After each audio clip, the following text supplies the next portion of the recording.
What's up, everybody? Welcome to our live stream here on Twitch and lichess.org. International Master William Pascal with the Pandas. Good to see everybody with us. Astrobate is here. Guys, we're doing game analysis. Subscriber stream is the name of the stream today. So let me correct our stream title. Take the time out of the title. I just like to remind people by putting the time in there, but I don't want to leave that in the title for the stream. Thursday, subscriber stream analysis. Subscriber stream game analysis. All right. Or we could just make it game analysis.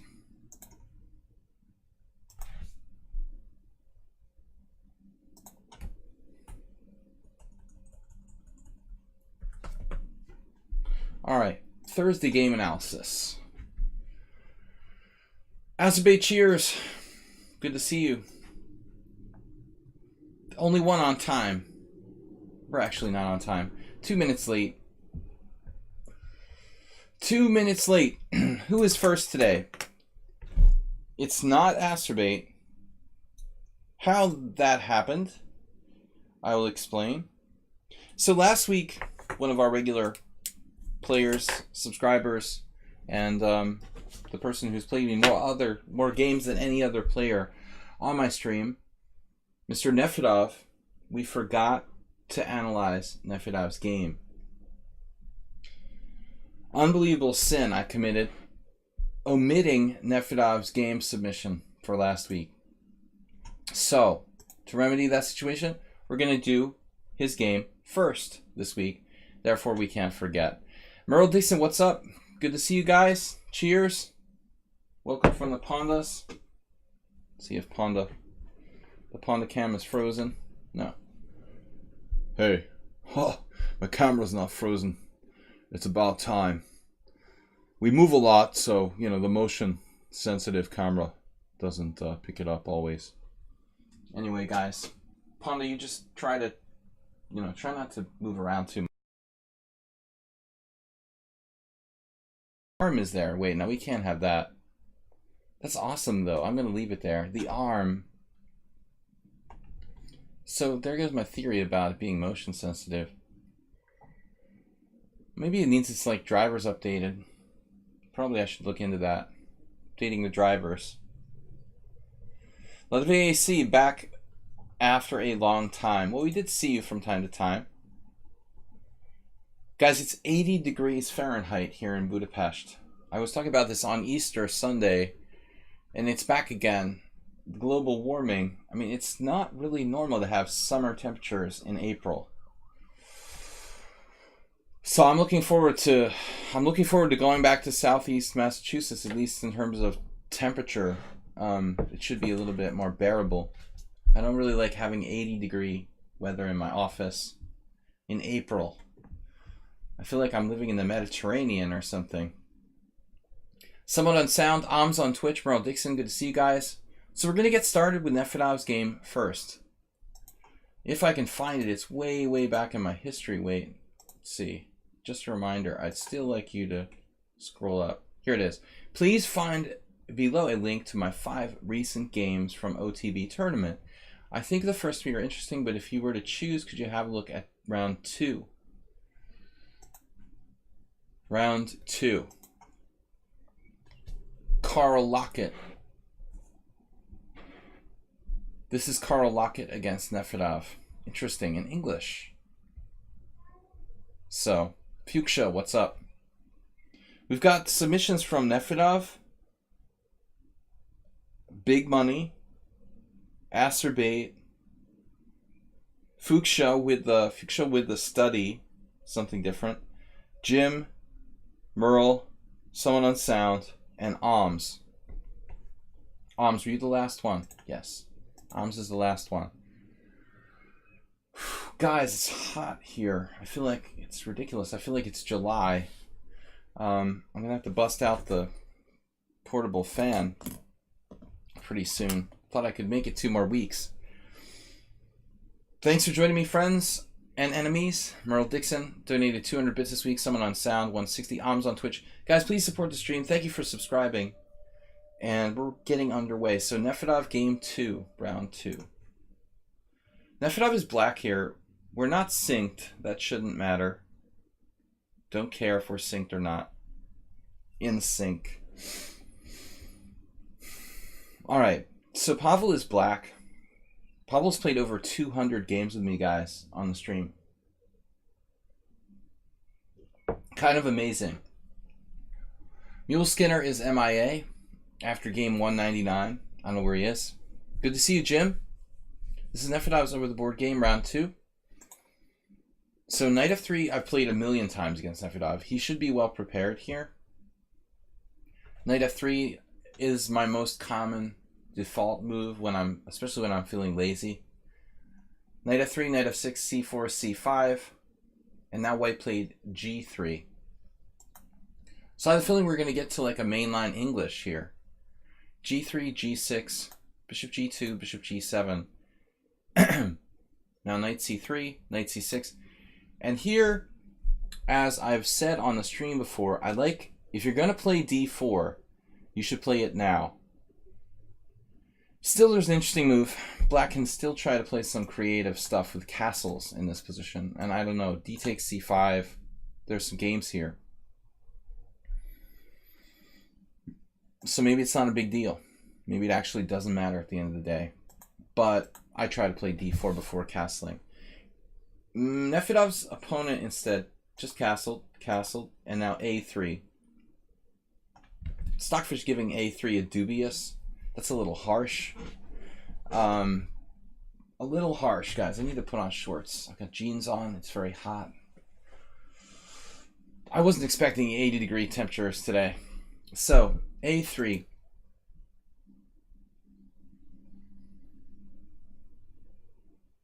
Yeah, I mean, probably in some old encyclopedias, Nefedov's move is like recommended. But if we stop for a second here, I want to say like d4 is probably the single most important and common position in the symmetrical English, practically. This is a very important variation. If white has an advantage here or not, I don't know. Stockfish thinks it does, but in practice, I'm not that convinced that white has much here. So it's a tough opening to play. All right, so a3. So he's supposed to play d5 according to the engine, and then there's an argument that maybe the b3 square is weak, like cd5, knight d5. That slight weakening of the move a3, does that have a negative impact on white's position? You know what? One thing that's very interesting. If we look at the position after, what do I want to say here? d4, okay? For whatever it's worth, like d4, cd4, knight d4, one of the worst moves that black can play here is a6. Ironically, I have an incredible score. I've faced this many, many times in blitz. It's bad for black because it weakens this b6 square and allows bind ideas for c5. With c5, Amona is challenging me, but I'm not taking challenges. Guys, we're just going over games today. So what I want to do is turn this around and say, okay, if we look at it from the other perspective, we get basically the same position, a tempo down. a3 just turns out to not be that useful here. If we had an extra move, be in good shape with c4, but we don't. So therefore, it should still be like okay for white. What if like queen c2?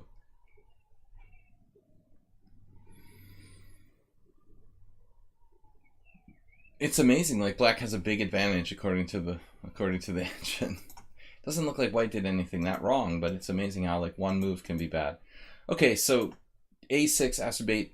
I'm sorry, Nefedov just plays the symmetrical kind of approach that you would do in other positions.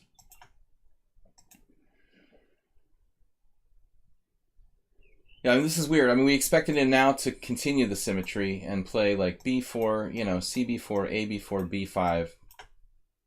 And we're back into a very standard position. Here, I believe, I saw someone try to play c5.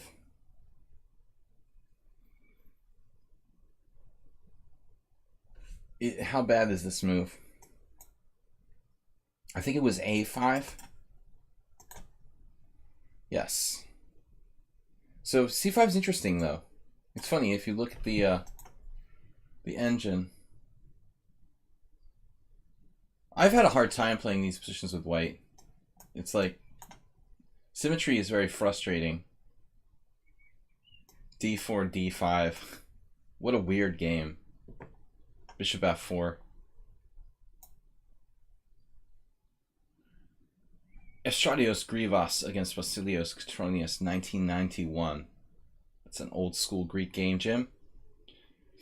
All right. Anyway, no, c5 is interesting. This is all neither here nor there. It didn't happen, but black has a5, cracking the structure. And here, knight a4, and now I would assume queen takes a5. Very complicated position, though. Nefedov instead suddenly played d5. For me, it's like kind of weird, Nefedov. Like, you played a6 and then d5. They don't seem to be interrelated. This is like, on the one hand, you're doing a6 and b5, and then you're just like randomly doing d5. So I don't see a connection. I don't think Nefedov is actually here, but I'm talking to him like he's here. But he'll get the video later. I don't see how a6 and d5 are part of the same homogeneous plan, you know? They're like two different plans. We're just going to do two different plans. Now, a6 has nothing to do with what we did with d5. So he just randomly played a6. And now there's still no threat. So I wish we hadn't played a6, actually. It just weakens our position. But anyway, it looks like this is a good move. Queen h5 with ideas of maybe bishop g4, maybe bishop h3. Mubat, what's up? Cheers, Mubat. Challenges only from GM Lanchester in the end. Lanchester was challenging me earlier while I was doing a lesson, and I declined him, and he like challenged me again. You know, maybe it's like a kid or something. It's kind of like kid-like behavior. When you like challenge someone declines, you just challenge them again. It's like a 14-year-old sort of thing to do. But I'll take it from a grandmaster. I won't complain. I like playing GMs. Rook e1, bishop h3, bishop h1. I think this type of plan is like overrated. I used to think, oh, that's always a good thing to do. But at the end of the day, I mean, it wastes time. Probably he's just allowed the exchange on g2 and try. White is trying to equalize now. Bang. Threatening c4. It's amazing. How did white go wrong here? Okay, so now we need a plan. You got 30 friend requests from someone on Chess24, and there's a bug. You can't block that. 30 friend requests, that sounds like they're trolling you. Yakovenko Kostyuk. I forgot that that's the video I did on chesslecture.com in a London system. The reverse London system type of thing with knight a6. I forgot that that happened in the Yakovenko Kostyuk game. Yakovenko crushing Kostyuk with white. Yakovenko was white. This is a couple of years ago. But I always remember knight a6, knight c7 from Kostyuk in that game, move 11. The bad knight. Remember different things. We're not doing Simul. Simul on Sunday. Simul is on Sunday at 6:30 p.m. CEST.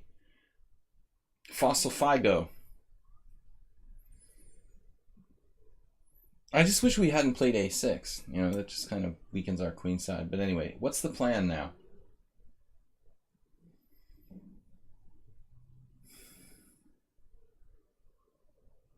Kind of hard to come up with a direct plan for black. Do you guys see a plan? Nefedov played h6. I guess preventing knight g5 makes a lot of sense, actually. Good prophylaxis.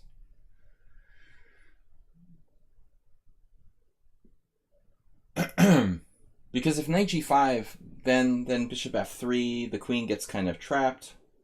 I understand why Nefedov did this.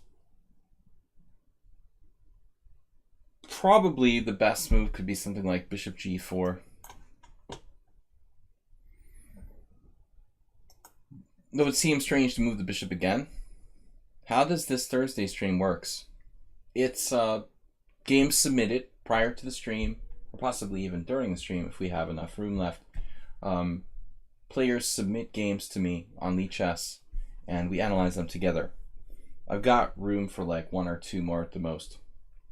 So h6 computer doesn't like it. I like it. I think it's okay. He could have played bishop e3, in which case we'll have to play b6, in which case white might have b4. So bang, bang, bang, and the knight's not protected any longer. And again, a6 was inflexible. Now this is like a weakness.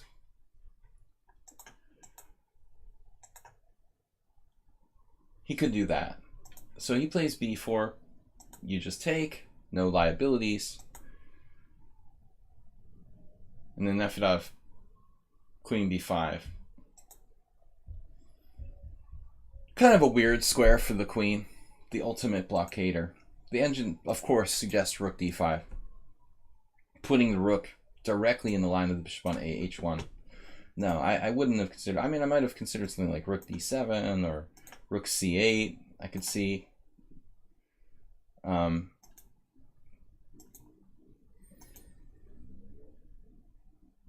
Now, frighteningly, and I'm going to say frighteningly, Nefedov played rook d5 now.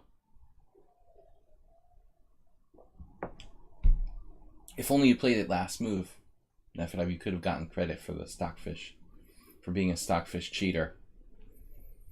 But now it's just dubious. Whereas last move it was good. I don't know what the idea is. Doubling rooks is probably a good thing. It stops queen c5. Are you going to really go rook h5? I don't think so. Asturbating someone on sound. Thank you for the donations, guys. Merle Dixon, someone on sound. Alms on Twitch, Asturbate. Alright.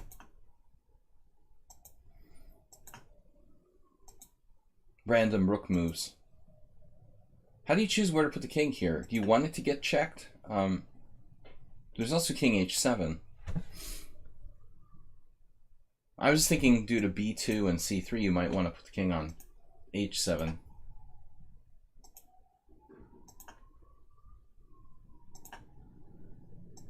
A little bit of a boring position, but he's hugging the pawn on b4. It's an e-hug. Hugging the pawn on b4. Now white got rook h4. Here I would have leaned toward rook h8. No, you're dropping a piece. Oh my gosh. Nefedov just blundered. Rook h4 double attack. Oh man. It's a total catastrophe. The pawn structure is just a total catastrophe. So this was a huge mistake. Nefedov just missed the threat. Missed the boat. Queen b6 is best move according to the engine. Now you just need to be careful. Actually, this makes a lot of sense because you've taken away g5. Now you can retreat your bishop back here.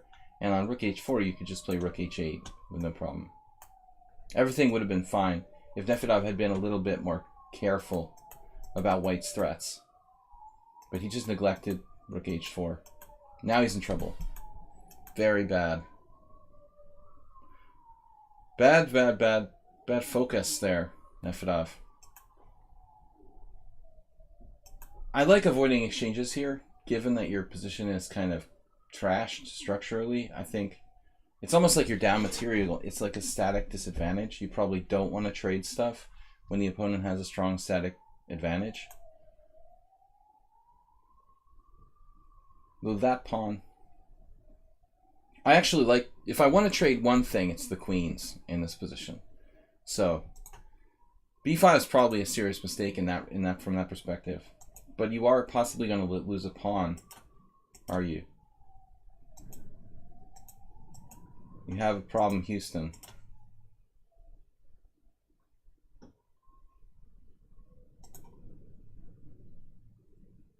And Nefedov, obviously,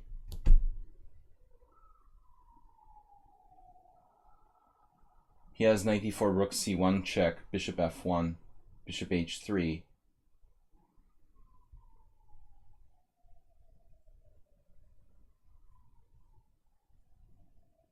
And then we all missed something. Knight f5. Oh gosh. So there's that knight f5 at the end, the ghost piece. Coming back to e3, defending the f1. So this just drops a piece. Man. Terrible. And White believed him. You see? Knight takes, check. Bishop f1. Here. And now the knight's protected by the rook. So it's like check in here. Very unlike Nefedov. I think he must have been drinking before the game or something again. Not his usual self. Especially for a long game. And White just drops his e2 pawn. So black's fine suddenly. Totally unclear. And I wouldn't mind trading pieces after that catastrophe. And here, like, yeah, knight d4. I just want to trade and make a draw at this point. I'm afraid I'm going to drop a piece or something. The way that things are going.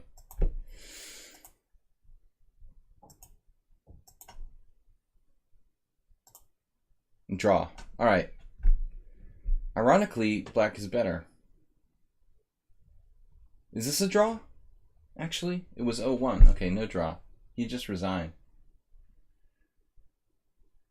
Well, I'm not resigning. Do I have to resign? My goodness. You certainly don't have to resign. I mean, you could play knight h4 and play a lost knight in game, a pawn down. But I would never resign against the guy who just hung a piece like 4 moves ago because I lost a pawn, you know. It's pretty... I think I'll respect my opponent. He dropped a piece 5 moves ago. So let's resign this pawn down late in game. What? Maybe he actually lost on time. It's possible.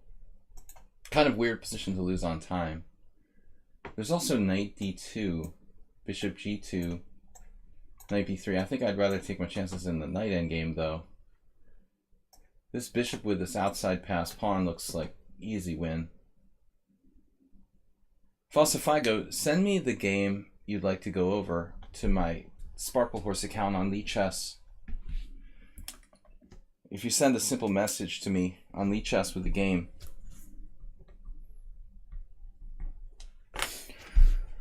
Okay, guys. that was a little rough. Nefedov, don't know what's going on with him.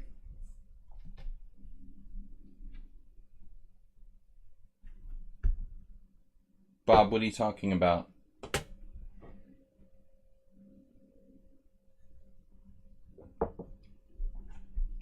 Bob, no trolling about serious stuff. You got to tell us the truth.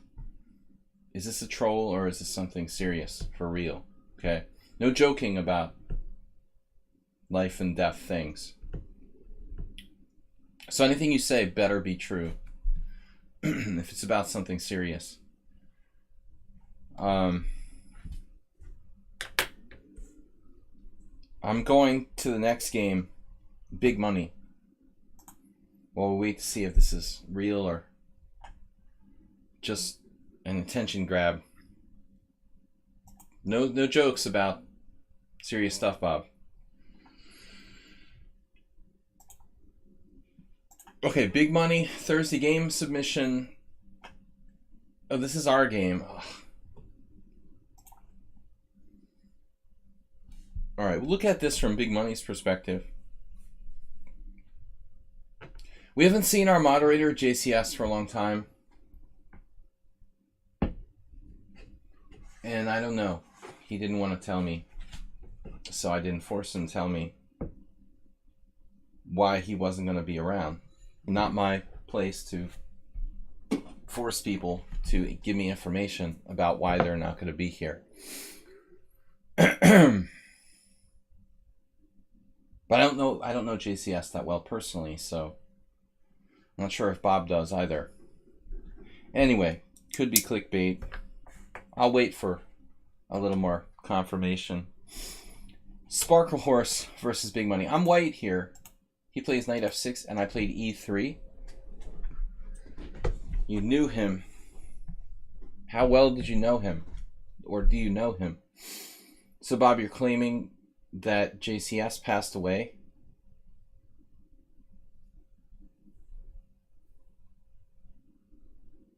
It's not a funny joke. Alright. Falsifigo submitted a game. Alright. Maybe we'll be able to copy that in. I don't know if what Bob's saying is troll or if he's serious or not. That's the problem with the boy who cried wolf, Bob. The boy who cried Bob. We never know. He hasn't been online in a while. I don't know if he has or not, man. I really don't know how many accounts he has or enough about him. You did like spy research. You found his house and his mother's phone number and started calling.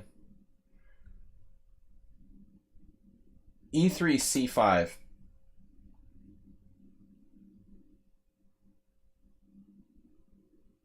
And now D4. Good move by moi. Funny that I never play this with white, though. I'm basically playing like a Coley system with the white pieces. Black here played D5. That's a good move. I played C4. He played E6, knight C3. Now we have a classic semi-Tarash. And I was inspired by a recent game I saw from Alexeyev. Alexeyev, who won the European Individual Championship, had a really, really nice game. One of the key games he played in the European Championship to win it with this move C takes D5. And I always thought C takes D5 was kind of lame, like releasing the tension. But basically white plays, after CD5, ED5, white plays a Nimzo style game.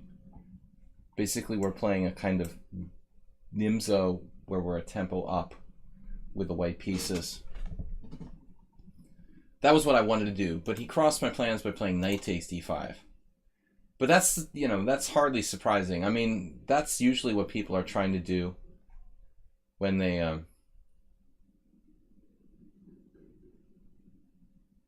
go to the semi-Slav. They're trying to trade pieces, play something super solid. Knight takes d5, bishop d3.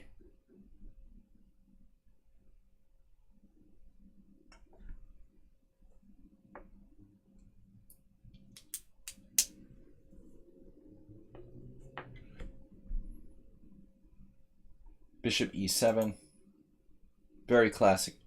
I remember there was a game in Botvinnik's selected games where he used the strategy to play e3 in the Panov. That's basically what this is. Castle, castle, a3. Turns out, I don't know what I'm doing with white, but I have a general idea. I don't play this position very often. I played a3. It turns out the big money played the most common move, cd4 and ed4. So this is what I meant. This is a kind of Panov now. And I mentioned during the game that I recalled, this is simul game. No, this is 5+3. My bad. This is a blitz game.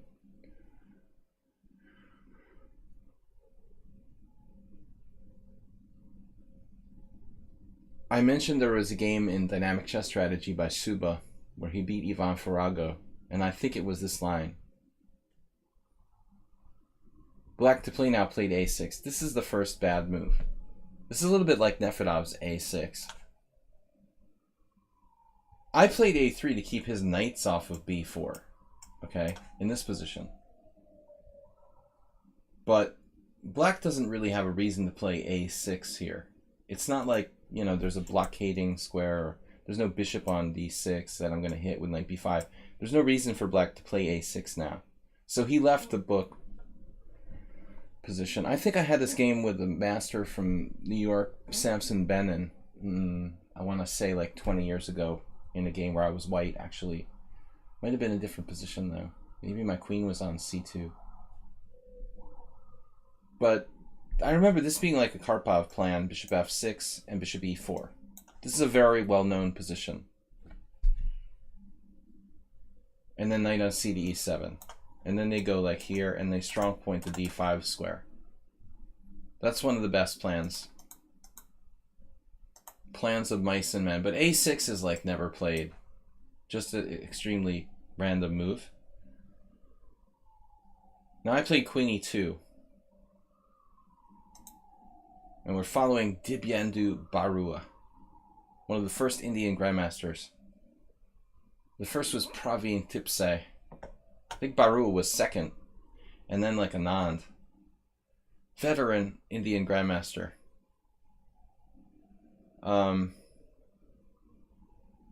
Against this young guy, Lalit, who's now a GM.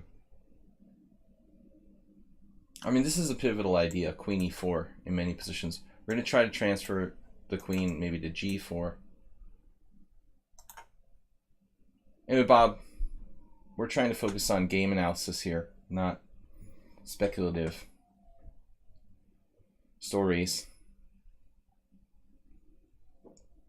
So bishop f6, rook d1. Interesting move.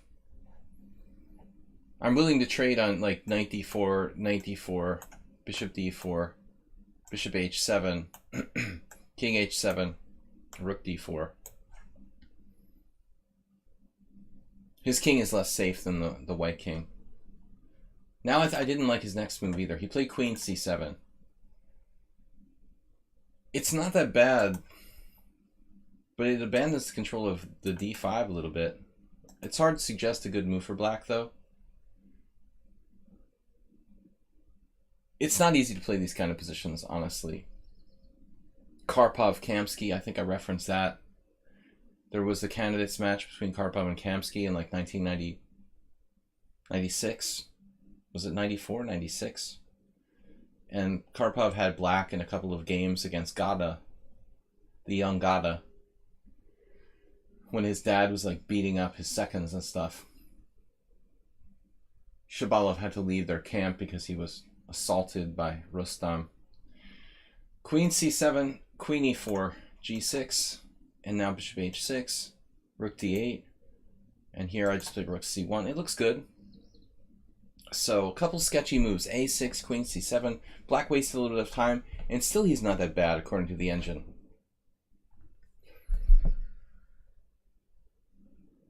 Queen d6, reasonable move. Now apparently I blundered. I thought my move was very logical. Asterbate, did you submit a game? Yes. Asterbate's actually up next.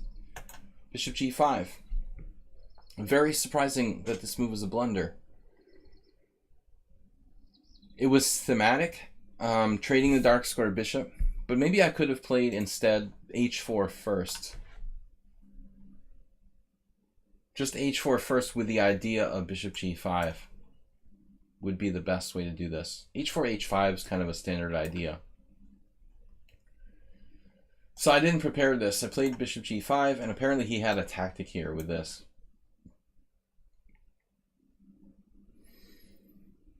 Which I completely missed.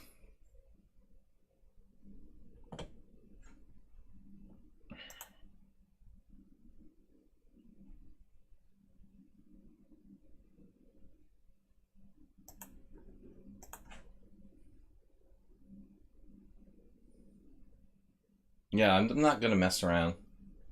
Immediately banned. Nothing against religion, but the account was created 1 hour ago to troll me. Okay, so knight takes d4, bishop g5, king g7, and now queen h4. This is hard to believe this is a mistake. Apparently I had something much stronger. Yeah, h4. That's a good move, as I said. King g7, queen h4 seemed logical, and I didn't have a lot of time. This is a blitz game. Bishop takes, knight takes, and now h6 apparently. He should play h5. h5 is also risky.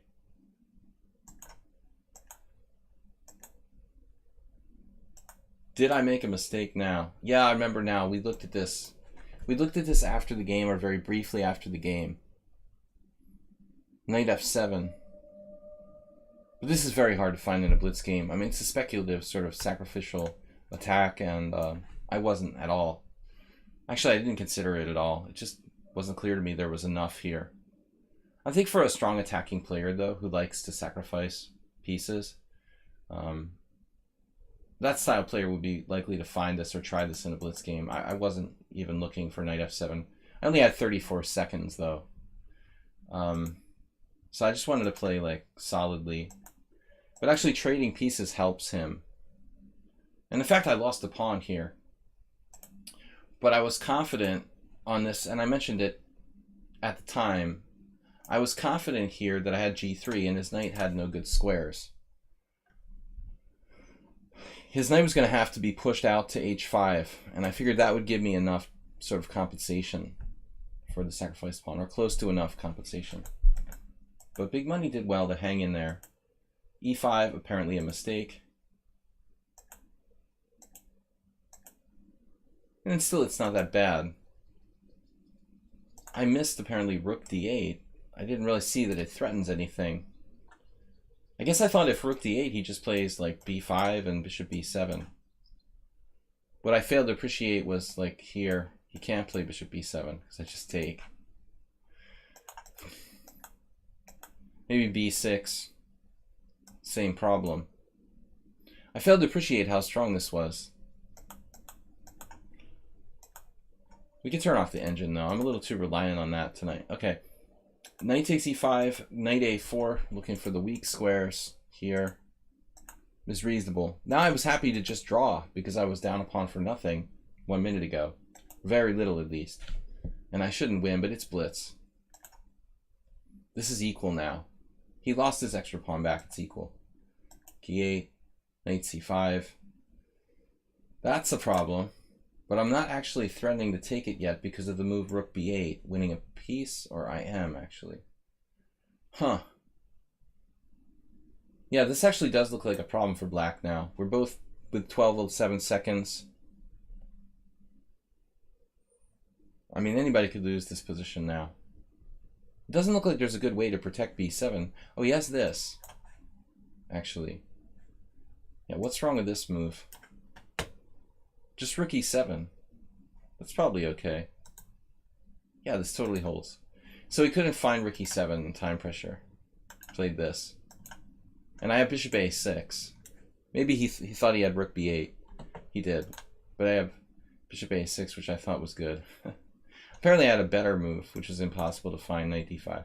What's wrong with bishop a6? Apparently a blunder. We're both sitting there with 10 seconds left. I didn't understand how this could not be good for me. Some computer move. Check this out. Undermining my bishop on a6. Oh, man. That's sick.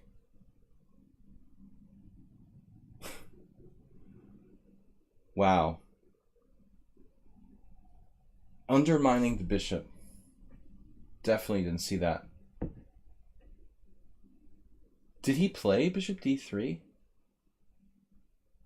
I guess he resigned after bishop takes a6. That's why that's in italics. Bishop d3 is in italics. It's hard to recognize it, though. That's an amazing move. I'm just dead. Almost dead. I can sack in exchange. Rook here. Knight takes. Sack the exchange. I have two outside pawns, actually. I mean, materially, I'm okay. I have a bishop and two pawns for the exchange. Yeah, actually, this isn't clear. Wow. Rook d3, knight on f d3. So I'm not necessarily lost, in fact. How about knight e takes d3? I mean, we would assume like g3 was good. But I'm not threatening anything because my knight's hanging. So not g3. There's no sense in playing g3. Just b4 or something. g3 is the best move. Yeah, this is problematic. Problematic. A pawn goes. I lose a pawn in the process. So I could have lost. Anyway, it was a solid game by both sides. Some mistakes, but I think that's normal for a 5+3 game. Okay, thanks for submitting that. It was good to have a closer look at that game. big money. Guys, please support the stream. Merle Dixon, someone on Sound, all you guys donated. Astrobate. Don't forget to start a bit war. Of course, Clash Kid's not here. Who else is not here that likes bit wars?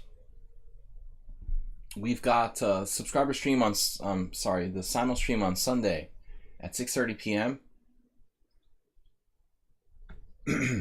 I got another submission here. Oh, that's from Fossifigo. Okay. So next game is Astrobate. Everybody, thanks for joining me. This is my subscriber stream, International Master William Pascal. I get submissions from our subscribers during the course of the week, and we do the stream once a week on Thursdays where we go over games. I think this is the best way to improve, really analyzing your own games. And we don't really have quite the audience. A lot of people are turned off by the sound of subscriber stream, but this is my way of giving back to subscribers. Go Astrobate, go Astrobate. Someone on sound. He's kind of following Astrobate. Let me see if I can reset the Panda camera. Deactivate. Jim donated. Cheers.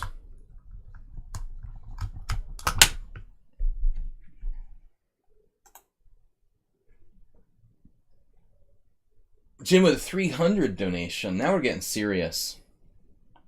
By the end of the week, we'll get up to 1,000. Somebody's going to get up to 1,000 by the end of the week. Jim, thank you very much, sir. So this is Astrobate's game. Let me fix the camera. Jimi Hendrix. Camera.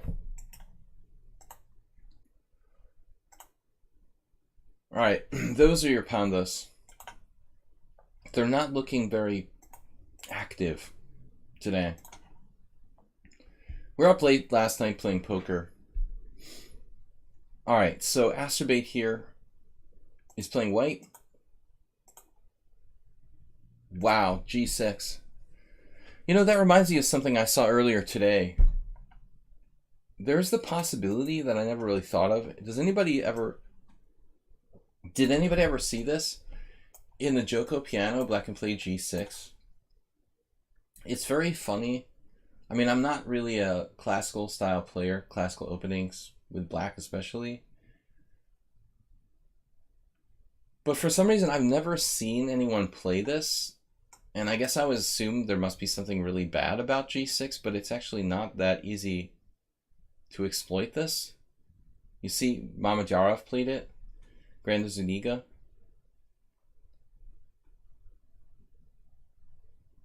It just occurred to me, you know, it's kind of similar to Astrobate's game. Astrobate, you get that a lot. It's actually much better than like H6, I think. It's more useful. Blowby, what's up? So anyway, something similar here. Okay, I don't know. I would assume knight takes e5 now. Queen e7, like d4, d6, knight f3. Queen e4 check, bishop e2, and we've got some Fritz 5 type of Petrov. This looks like something that Fritz would do with its opening book turned off 15 years ago. Some 2400 I've never heard of played d4. There's certainly nothing wrong with d4 also. The question would be d4, e4, queen d4, knight f6. Is that anything for white? We can look at it, see what happened. And here they play knight c3. But that's going to transpose to a... Knight c3 is transposing to a scotch. White needs something better now. I would think bishop g5. Thomas the tank engine blew it. He transposes to a g6 scotch with his move knight c3 here, but white needs to play bishop g5. So I I knew that without the engine helping me.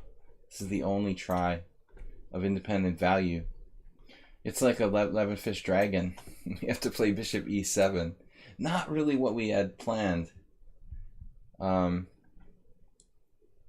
someone on sound, of course. You can play any kind of your Danish gambits. Many kind of Danish gambits are plausible. Yeah, plausible. I don't think it's devastating. So, I really think this has got to be our best bet here. Knight takes e5. That's what Asterbate did. But black can't just be in the business of giving away pawns for nothing. So I assume queen e7 is forced. Is a forced move for black here. Playing a sick, perverse variation of the Petrov. You know, I mean, you see this a lot. This is the Petrov with the engine turned off. Fritz. It's become a kind of thing now. Afromeyev variation. That's what would happen when you turned off Fritz's opening book. It would play this. This is kind of like a similar thing. And the funny thing was that the Fritz would try to play g6 later. They would play a Petrov with a really quick g6. You like cream cheese Danish? Sounds like Yabatis is here. He likes to talk about food. Knight takes e5, queen e7. And then I figured, okay, d4. And like the Afromeyev variation, d6, and then I guess we have nothing better than to just go home. And now black, facing e5, has to play queen takes e4 check. And now white has a choice between bishop e2 and black has to get out of there quick. Here, here, here. Check. And good luck. This is like my game with 10 years old yesterday. Unpleasant at best. Good looking like king f8 is going to be necessary. Yeah, well, at least it's not mate on e8 like in the case with 10 years old. But this looks not good for black. So, like Merle Dixon would say, RIP. What do you think, Merle? Okay. That's my non-engine analysis. Let's see what... Wow, Oracle doesn't agree. Doesn't like this. Okay, well, I don't trust you. Here, here, here, here, here. Aha. So now black has to improvise with the Nigel Shortian knight e7. Knight e7, castles. Black's fighting for his bloody existence. Bishop here. Ugh. Whatever you do, it's not good. Rest in peace, Merle. Del Piero. Greetings. We're analyzing submissions from the subscribers. Anyway, so let's see what happened here. Okay, Azerbaijan took the pawn, and black was like, okay, I'm going to develop my pieces, but you can't just lose a central pawn for nothing. This is lost for black on the practical level. At the master level, this is a disaster, but he can probably get away with it at the 1500 level. So d4, good move. Queen e7. I like the way Asterbate played this, just going for bishop c4. And I'm surprised black didn't take the knight on e5. It's a dark square meltdown. This is an absolute disaster for black all over the place. Radiation leakage. It's impossible to hold this for black. Too many weaknesses. Asterbate, you submitted an Owens. Now he tells me he submitted an Owens. Oh no. I'm analyzing the wrong game. I'm sorry, dude. But anyway, it was interesting. Let me get the right submission from Asterbate. Sorry. It was interesting. We got a... Now he waited till like 20 minutes into it. And he's like, oh, I submitted an Owens.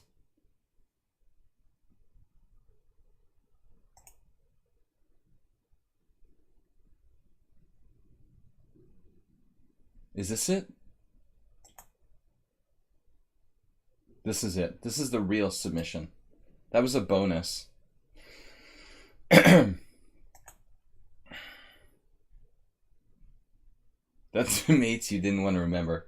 That's the name of his study. Mates I didn't want to remember. Rogerio Lucio against Acerbate. Is this the right one? This is an Owen. Okay. I like how Stockfish calls B6 dubious. Okay, it's not the greatest opening. Acerbate, we had one like this before.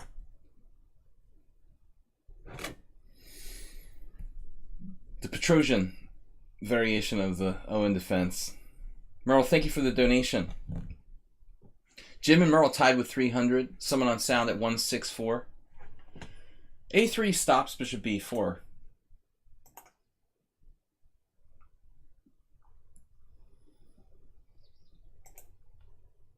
Acerbate, this is not the same game you submitted last week, right? I mean, this is a different game, correct? Correct.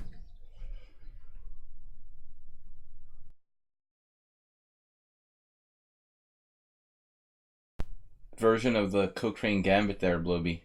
Maybe. But as I say sometimes, I mean, I think when you have an advantage, it's not a good time to take chances. When you have like a clear advantage, I wouldn't speculate in a situation like that. I think speculation is good when it's equal, or, you know. So this is interesting. Should black play C5 or D5? This looks familiar, Acerbate. We even mentioned Walter Trump, the original Trump. Also a very good snooker player. I was watching a match last night. H3. Good God, man. Really? It's like Acerbate's opponent is Michael Bassman inspired. H6 and A6 for the first two moves. Favorite of the international master Bassman, Bassmania. Difficult to understand what H3 has to do with anything here. And then Acerbate like returns the favor. I swear I saw this game already. Submit the same game with different names on it every week. I think we had that happen before, where I went over the same game. A6. It was like you guys were obsessed. Why not H6 next? No reason for A6 here. It's not appropriate. It's the same thing with H3. I mean, A3 I understand. You're stopping bishop B4.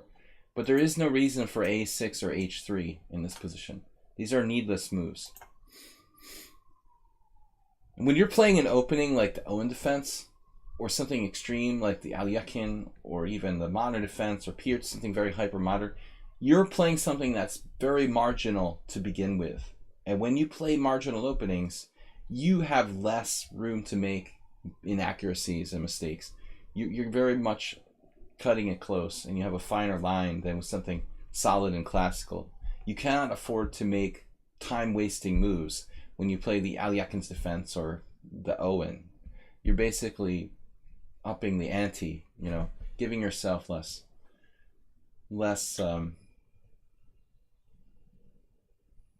flexibility in being able to afford to make mistakes. That makes sense. Knight f3. Okay, d6. Acerbate reverts to his what I call the half hippo with no g6. With a hippo double fianchetto, it's normal. No wiggle room. Thank you, Jim. I need a Greek guy to help me think of words in English. All right, castles. Bishop f4.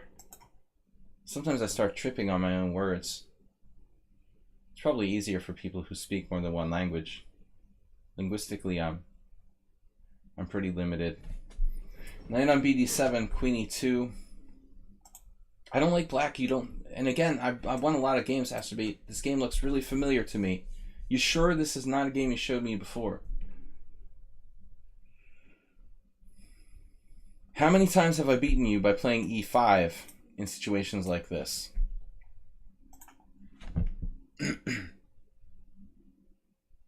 Best move according to the engine. Oh, dude, we saw this game already. We saw this game already. This is the old game, Masturbate. He did. He trolled me. He trolled me. We went over this game last week, Masturbate. I'm telling you, it was like queen. You played queen a5 later and queen b6, right? Look. There's queen a5. I'm not going over the same game twice. Masturbate, you're really trolling me today. Are you sure this is the right submission?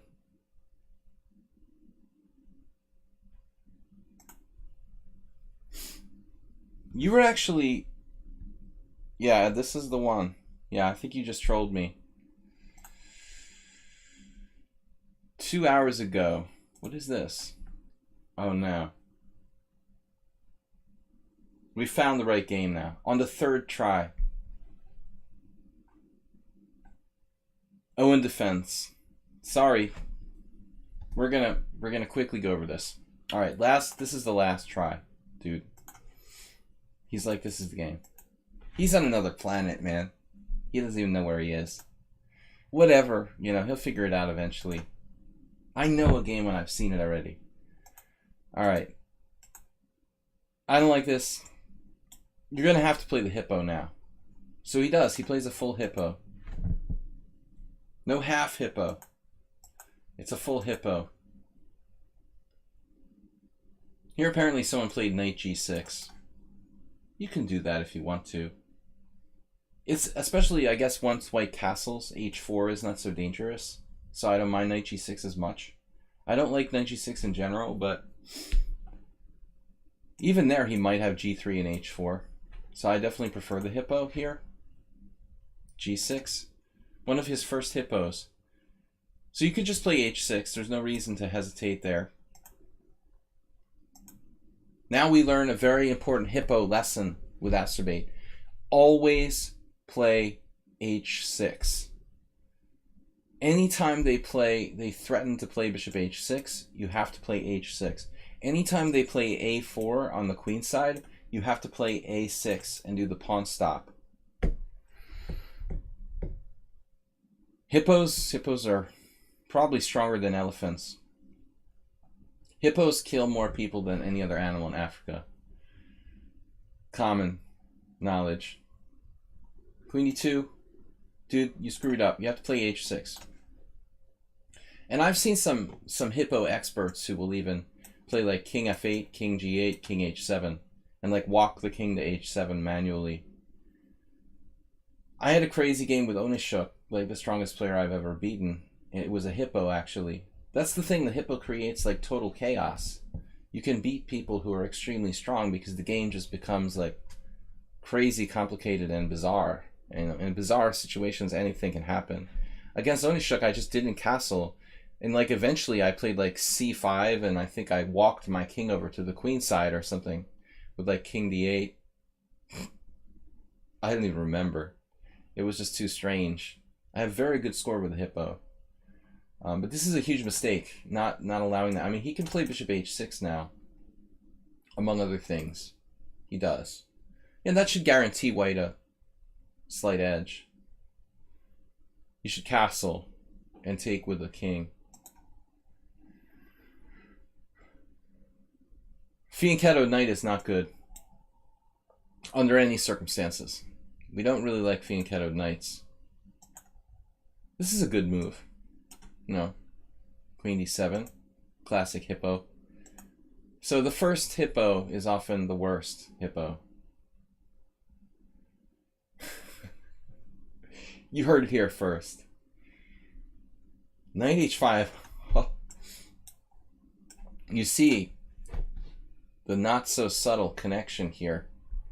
Every time you have doubled pawns, don't forget, doubled pawns always mean a half open file. White just didn't even know what hit him, basically.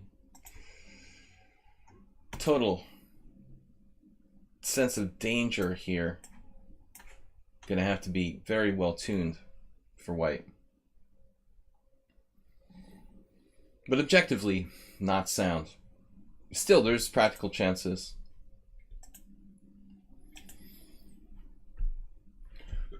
Now, masturbates in his element. He sacrificed a pawn. He's got the f5 lever cracking open the long diagonal. Even if objectively this is good for white, I mean, in a practical game, I could see even even with more advanced players, practical chances here. Doesn't take white too long to go astray. You have an amazing move, f5 in this position. Let me turn off the engine. I want to be like Maurice Ashley. Rook g7, that's good. That doesn't hurt. Yeah, I mean, here I think Azerbaid likes to attack with pieces. I mean, actually, this doesn't matter, right? I mean, the big 95 doesn't matter because there's so much pressure there. So actually, maybe queen takes is the better move. Probably better to play bishop takes. No, that doesn't work. Azerbaid ironically had another game where he played bishop takes f3 recently. That was very bad. Okay, this looks right. Also a natural move. Uh-oh. Now you've got to play g3. Oh no. I thought you got to play g3. Ouch. Where's the mate? Wow, that is insane. The best move is bishop f3. He didn't find it. I would have played like the mundane rook takes h2 check. Winning a whole queen for black. First hippo is always the worst hippo. Even playing badly, he crushed his opponent. Damn. That's just mean. He didn't want to do mate in one. He's just toying with him. Alright, that's done. Azerbaid's third submission for today. Okay, so I don't want to forget about Yabatis.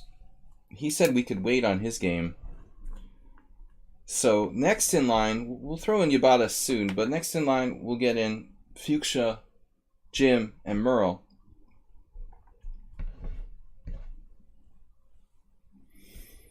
Fuchsia, Jim, Merle, Unsound, Alms, Fostifago. Guys, we have an hour and a half left. My beer is running out. Coffee's gone. Okay, so Fuchsia asked me to do something a little outside the box. She asked me to go over her study that she created for the Caro-Kann, paging all content creators. Post earlier a few weeks ago.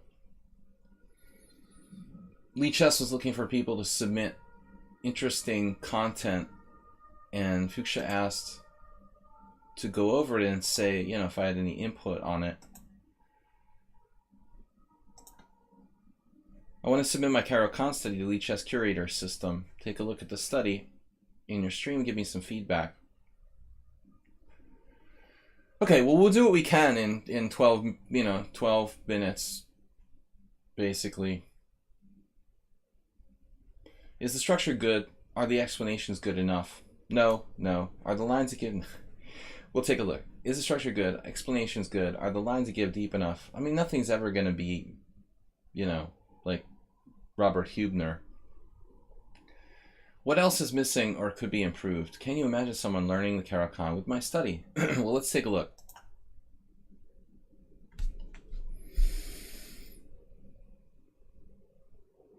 Study is an attempt to do serious opening theory. The goal is not only to learn one opening, but to get an eye for the important problems, motifs, and practical game evaluation. It's a work in progress, and it will continue for some time. All right, I can't read everything, but we'll try to get an overview. So variations overview. I like the fact that you've got a variations overview. Okay. Let's just take a look. We got introduction, little historical stuff, and D4 optional move. This is the historical introduction. A link there to chesshistory.com, named after Horatio Caro and Marcus Kahn. Okay, Wikipedia reference. You should check in general. Fuchsia studies are amazing. So anyway, I want to give her some practical feedback, you know, in 10, 12 minutes. Let's take a look what she's got here. Where to start? The lines that you should study first. E4, C6, D4 is the main move. You should just play. It's up to White here how to proceed. D4 is the main move. You should just play knight C3, D5, knight F3. It's a little vague. A little vague, like, are you recommending knight C3? Are you trying to, I mean, I think that she's trying to create an objective study. My you know, sort of insight going into it was that it would be from Black's perspective.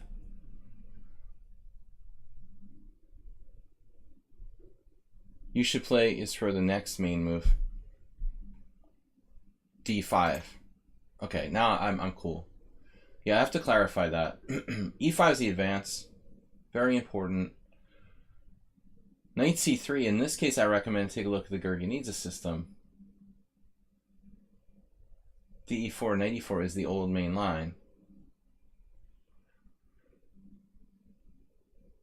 So you're focusing on the Gurgenidze system? And you've got a lot of variations here. You got everything covered. So I was concerned, like, going into this, if you would have the sidelines covered. It looks like you actually paid a lot of attention to the sidelines, which is good. Things like the fantasy variation, I was wondering if you would leave that out, for example, in favor of more like mainline stuff. So it looks like Fuchsia did a really good job kind of considering all the sidelines.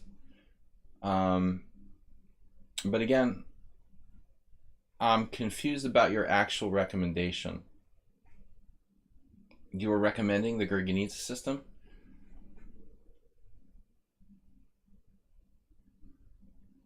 In this case, I recommend take a look at the Gurgenidze system. Is that your main recommendation?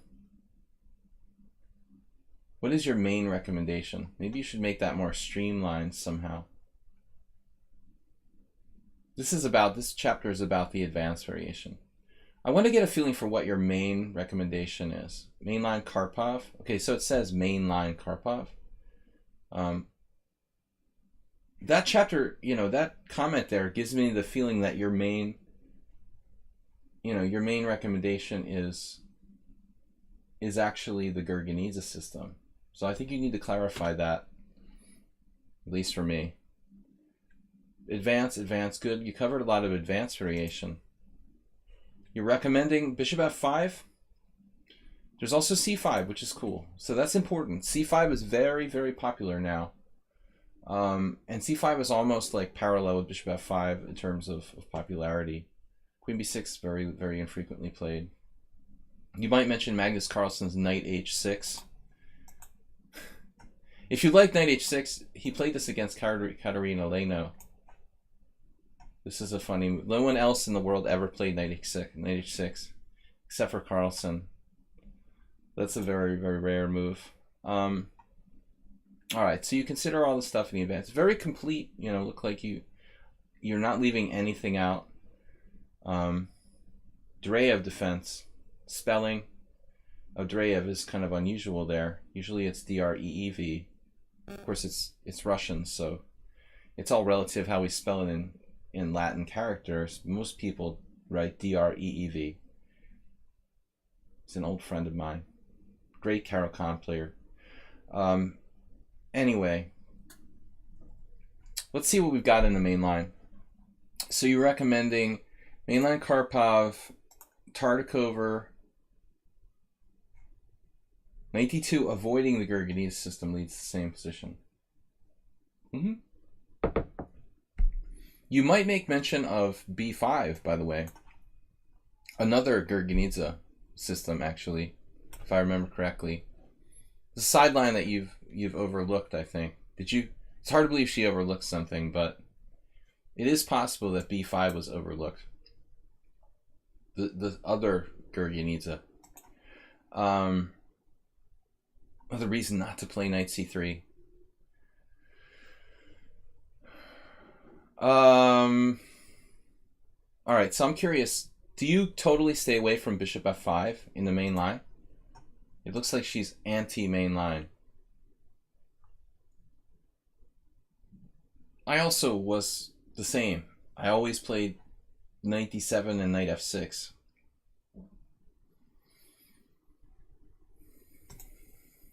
I love the arrows here. I feel like I'm tripping. Very solid structure with good king safety. Actually, this variation is coming back into fashion. You could make mention of that. That e takes f6 is actually really Alexeyev, I think. It's a very interesting thing. The guy won the European Championship. He actually won his first round game by playing the e takes f6 Caro-Kann in an open tournament with the black pieces. That's a funny way to start a tournament. He won. There's some playing where black plays like h5 very early. It's weird.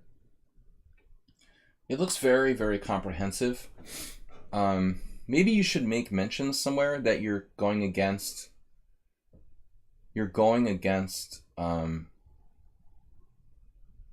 you know, like Forgach variation. What is that?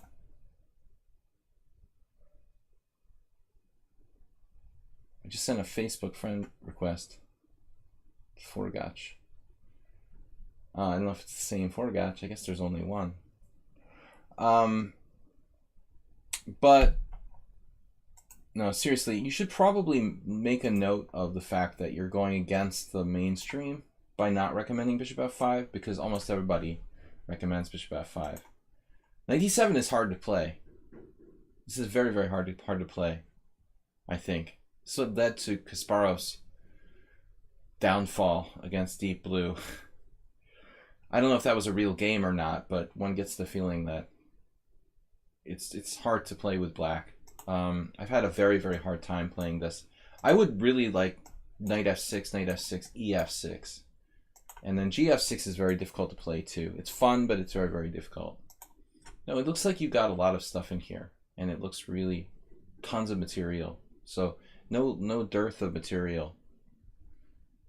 Maybe just like clarifying your recommendations. I would think that would be the only thing I would really... You give anything about g takes f6.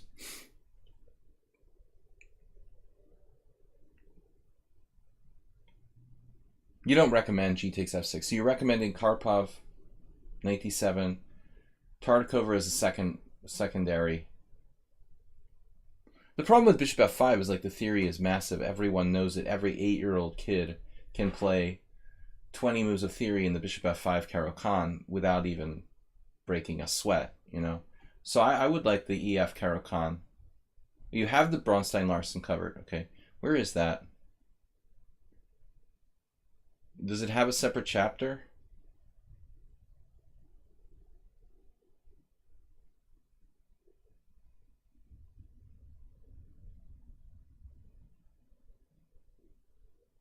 I guess there's more than one Forgach. That's the confusion, Bloby. So you played Gyula Forgach. I don't know if they're related. It's a very typical Hungarian name.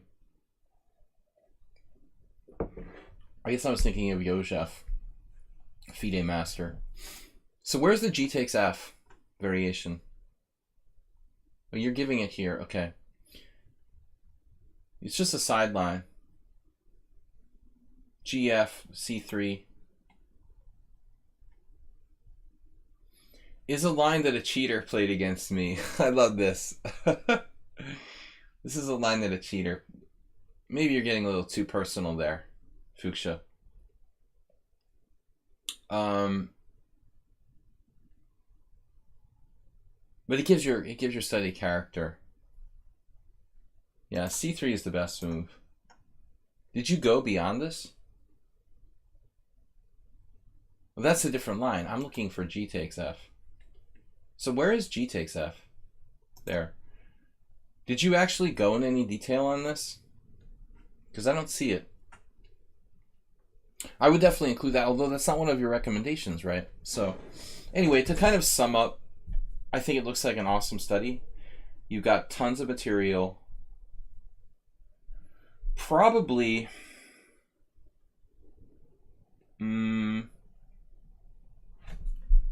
let's look at a couple chapters. You got evaluations.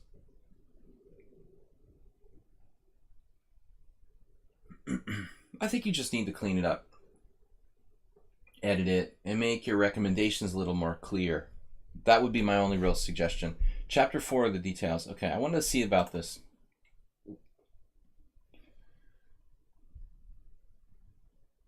I think Mihai Shuba would appreciate your system of organization here. All geniuses think alike. Knight takes e4. So we've got...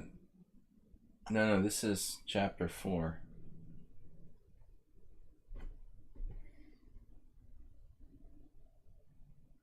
Classical variation. GF6. So here you go. And I would actually probably put it in a separate chapter, the G takes F. It's a pretty big variation. Even though you don't recommend it, I would still maybe... I mean, you've got chapters about whatever stuff, like the D3. I mean, you should probably put a separate chapter, but okay. It's actually not a great variation for black. I think it's just kind of fun. I also wouldn't recommend playing G takes F to people.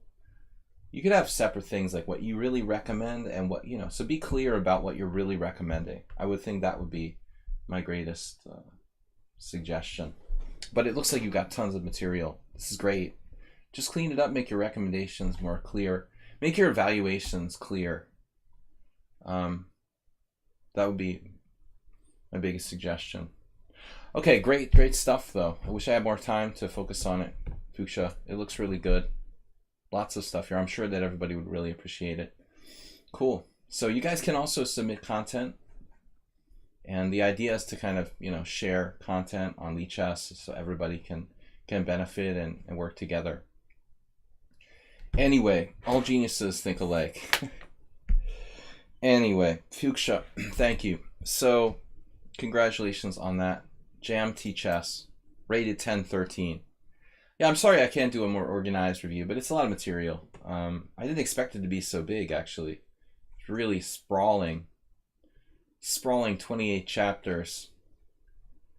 So, make it clear what you really recommend. That would be my number one takeaway. I think people want recommendations. Okay, so Jim and then Merle.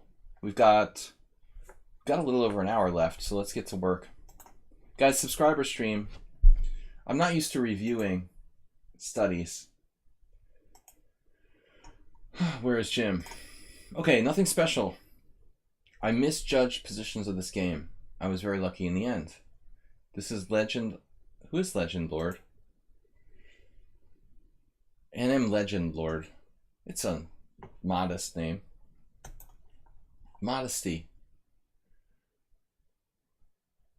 Has not been analyzed by a computer yet. Oh, you saw the line against the Hillbilly? Alright. Legend Lord is white. Jim is black. Caro Khan. Thematic. So it's good timing on this. NM is already a mark of modesty.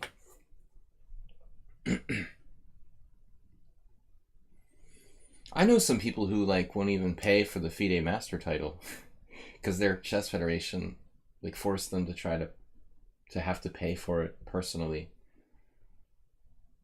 There was a thing in the US Chess Federation for a while, sometimes they were paying for people, then they were even in Hungary I think it was a thing. You have to pay a fee. In the US Chess Federation there's no need for paying for your national masterdom. Okay, it's an achievement, though. I don't take that away from people. It's a big deal to reach National Master. So, Jim plays c5. I'm on the fence about c5 and bishop f5. I honestly don't know which one I like better. Sort of play them randomly. So d takes c5 I like the best. And then the interesting line now is like e6 and what am I talking about? Well, I was recommending to someone recently just to play like knight f3, bishop takes c5, and like bishop d3. Very simple. A lot of trendy games with like a3 and b4. I'm not sure if it's even necessary to do that. So e6. The other line is knight c6. This is a little more aggressive, and I like this move f4 for white. This is an incredible score. It's very, very complicated, but it seems like a lot of fun, actually, for both sides. So I did some analysis of that in some games. f4 right away, though. I mean, this should just be pretty good for black.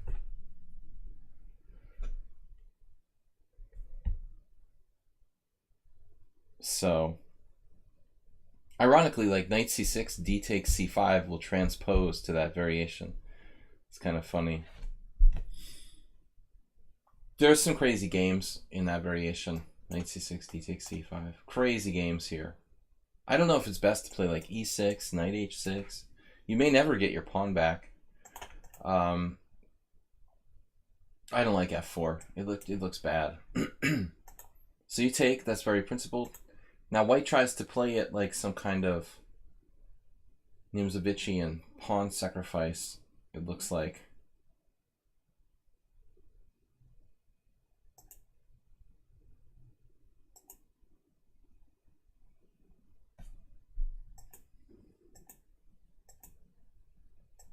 Okay, what's the time control here? 10 plus 15 simul. White let his pawn structure get brutalized. I wouldn't play this with white. It's a very serious compromise. The white king is kind of open. His pawn structure is damaged. White would at best be equal in this position. So Fuchsia says the CD is accurate. Yeah, I mean, otherwise you're transposing. I mean, e6 is also okay. There's absolutely nothing wrong with e6. I mean, this has to be a good French, where white like played f4 in the advanced French. They can't really be good for white. If you like the French defense, I mean, e6 is definitely okay. There's also some experimental moves. You might try like knight h6. You want to go your own way with a new move. I'm sure knight h6 is okay. Oh my god, it's king and pawn endgame. No. Okay, bishop b5. Sorry, guys. Bishop f3, take. And now bishop e3. And Jim went into this exchanging sequence now with queen a5 check. Well, I expected him to play queen takes b5, knight takes d4 now. But let me put it this way. If queen a5 isn't a good move, it's a bad move. There's no in-between with queen a5. There is this, though. Like the queen there could actually be a really profitable move. You actually take that away from white here, robbing him of his ability to play queen a4 dynamically. I mean, I guess if this was my game, I'd probably play like knight h6 here. Pawn up for black. But the best move, notably, is queen a4. Here. Not queen c4, but queen a4. I don't like this move because it's not a developing move. It goes against principles. I thought you were going to play queen takes b5.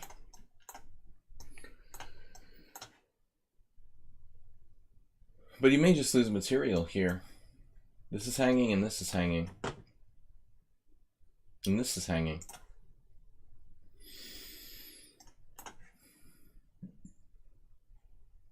Might actually be okay for black. Slightly better for white. King d7, how does that work? Looks like that loses a pawn. Oh my god, look. It's like my game with... It's like my game with big money. Is your bishop trapped or not? It's trapped. No, it's not. Yes, it is. Interesting stuff. Mind-boggling. So anyway, I thought you were going to go with that. But you found a stronger move, apparently. This is surprising. You know, you would think like Queen A5 would be like a bad move on principle. Bringing the queen out early is almost always bad. He found one position where it's not. He's robbed white of the ability to play Queen A4, which is actually quite useful. Black's not threatening anything. But white's statically bad because of these pawns. A4 is ugly. Where is white going to put his king? Unfortunately, bishop takes c3 just wins a piece. So what do you recommend here for white? Like bishop d2, maybe. What about this?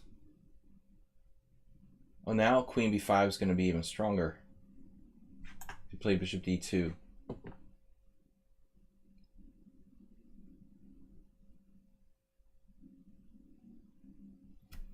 My problem with a4, okay, you'll have to put the king on f2. I mean, or e2 or f2. The king's not castling. I guess he could still castle. Whatever. A4 is a very weird move. Weakens white's position. He can't castle queenside. This is good.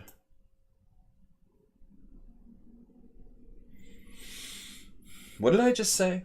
I said white can't castle queenside. Yeah, I mean, when you play a4, dude, you're not castling queenside after that. You know? If you want to play this move, I don't really like it, but it's okay. But you're definitely not wise to castle after that.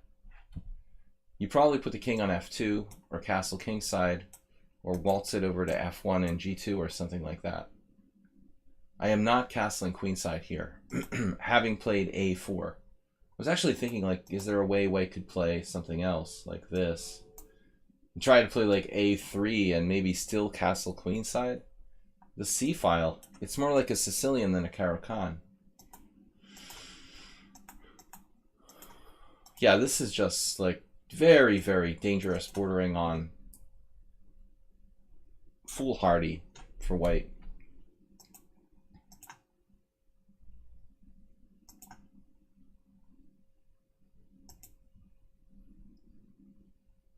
I don't like this exchange. But I guess he's threatening knight takes d5.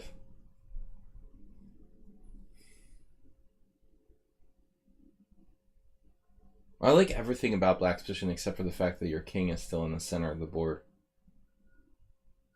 Even castle's queenside for black is probably a move. But that would kind of take the fun out of it. If we castle queenside, it's going to be hard to attack his king, which I think is misplaced here. Rook d8 is also awkward. This is the real issue. If you castle, he has this. And then queen takes f5.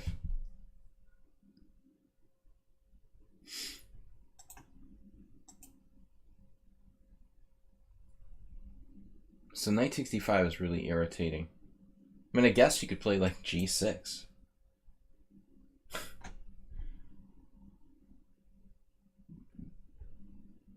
It's like an Alexander Ivanov style move. Speaking of the Gurgenidze Caro-Kann, what does white do after g6? A nice bishop there. The white bishops are looking pretty bad, actually. Bishop takes knight, pawn takes. It's just clear advantage to black. Monster pawn, a pawn is lost. This is horrible. Actually, g6 looks really strong. I like black a lot after g6. It's like strategically lost. Like minus 2.2. This is, it's a mortal sin to trade the knight on f5 for that garbage bishop. The garbage trawler. The Acerbate's favorite locale for his bishop on e3. This was a simul game, yeah. Yeah, so I don't like this exchange on e3. It's a sin. Your knight is a monster on f5. He went for like the lazy way out. He got like a little advantage when he could have gone for the whole hog, basically. And white gets to this endgame. It's actually ugly for white, admittedly, but he's still got like c4 maybe. That's what he does. Last gasp. So you let him get away, essentially, when you had him in a killer sort of headlock. To get to this endgame is like a miracle for white. He was toast. There's g6. It's a little late. It's a little late now. I like your king on e7. Black's slightly better, but it's not enough to win. It's all sort of evaporating now. His king isn't that bad. His structure isn't that bad. His bishop isn't that bad. He's probably going to survive. Ambitious and interesting pawn sacrifice now. Very practical. The pawn duel looks kind of dangerous, even. Why would you play rook d8? Why not rook c8? But I think here at this point it's probably time. No, actually he's got a lot of time. Dude, knight takes e5 just wins a pawn. This actually is really good. Now white's going to fight for a draw. So this is actually creative but a mistake. Just take the pawn, man. No, I mean, now it's going to be a whole different ballgame after f4. White might even be better. I'm not sure if he should exchange bishop for knight or not, honestly. But this is now very, very complicated. You still have rook b8, rook b4, though. That's why I'm a little bit on the fence about should he even make that exchange, because rook b8, b4 is so strong for black. He needs to think about what he's doing. You know, is this knight really that strong? Because we have like bishop back to d3. For example, you know, f4, knight d4, bishop d3, and in this case we don't have any b-file stuff. No, it's not that bad, actually. I think this exchange might give you... Yeah, that was a good move. c3, is that enough to hang on? Still there's rook b3, rook a3. Yeah, he got it. Oh no, he went there. He should have played king c2 and then tried to steal the b-file. Right? See, I immediately see it. King c2, rook a3, rook b1 initiative, and then down on the 7th. I'm not even sure if you should play rook a3. It's so dangerous at this point. You lost your advantage, but this is a stupid move. He misses his shot to get down on the 7th and get active on the b-file. I mean, it's not a bad move, but it's clearly not as good as rook b1. Now white might actually have to play rook h3. I thought rook h3 now. Best move. Instantaneously. Rook h3, h5, rook back to g3. Now he has nothing. Now he's just like losing a pawn. You have a better king, better structure. The a4 pawn's just dropping. Some sort of f5 desperation. He played c4. It's all gone. Oh no. Is that enough? Because rook a4 is looking good for black. I mean, your chances of winning here are very, very high after rook takes a4. Can we calculate this king and pawn game? Rook a4 looks good. No, impatient. He's not in good shape after rook a4. He's losing all his pawns. He has no way through. Maybe this move, like cd, rook b3, because rook c4, rook c3, rook c4 wins. So this. This. It's lost. Probably just lost for white. Yeah. But this I'm not sure about what's happening here. What just happened here? You can play d4 and create an almost passed pawn. Almost protected passed pawn. Wait. Is this enough?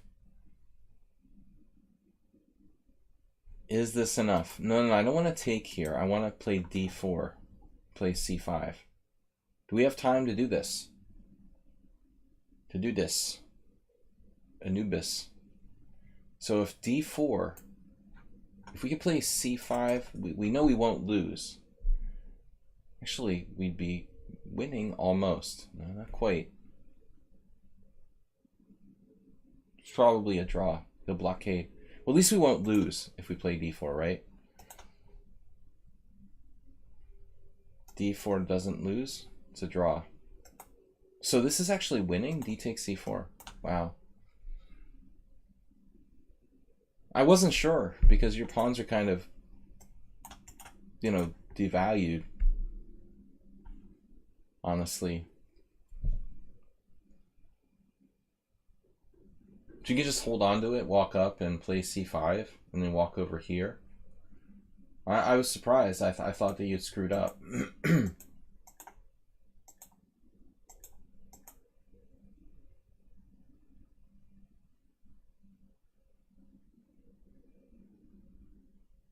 Well, now we have to calculate. c5, g5. c5, g5, king e4, king c4, king f4, king c5, king e5. That's not going to work.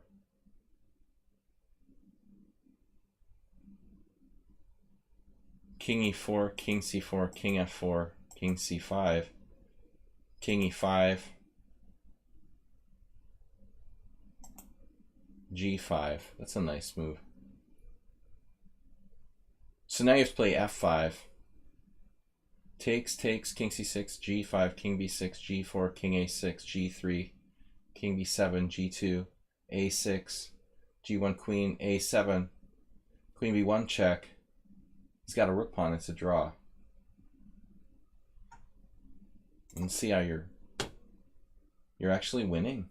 Wow. Is this winning? It's not a win. Well, that was an aggressive move. So here you screwed up. Even here. Is this a draw? So it's a draw. Funny, he's like Mr. Fancy. Like, he should just take the pawn, but he's like trying to be fancy. Alright.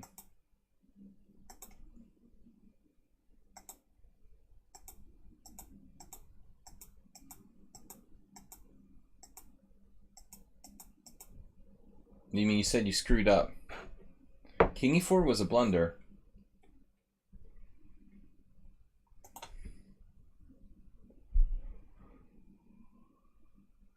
Oh, you had g5. I only saw it because of the computer. I actually completely missed it. Oh, that just crushes him. Well, let's see. g5, pawn takes pawn. Oh, now you have c5. Is that even the best move, actually? You should just take. What's happening here?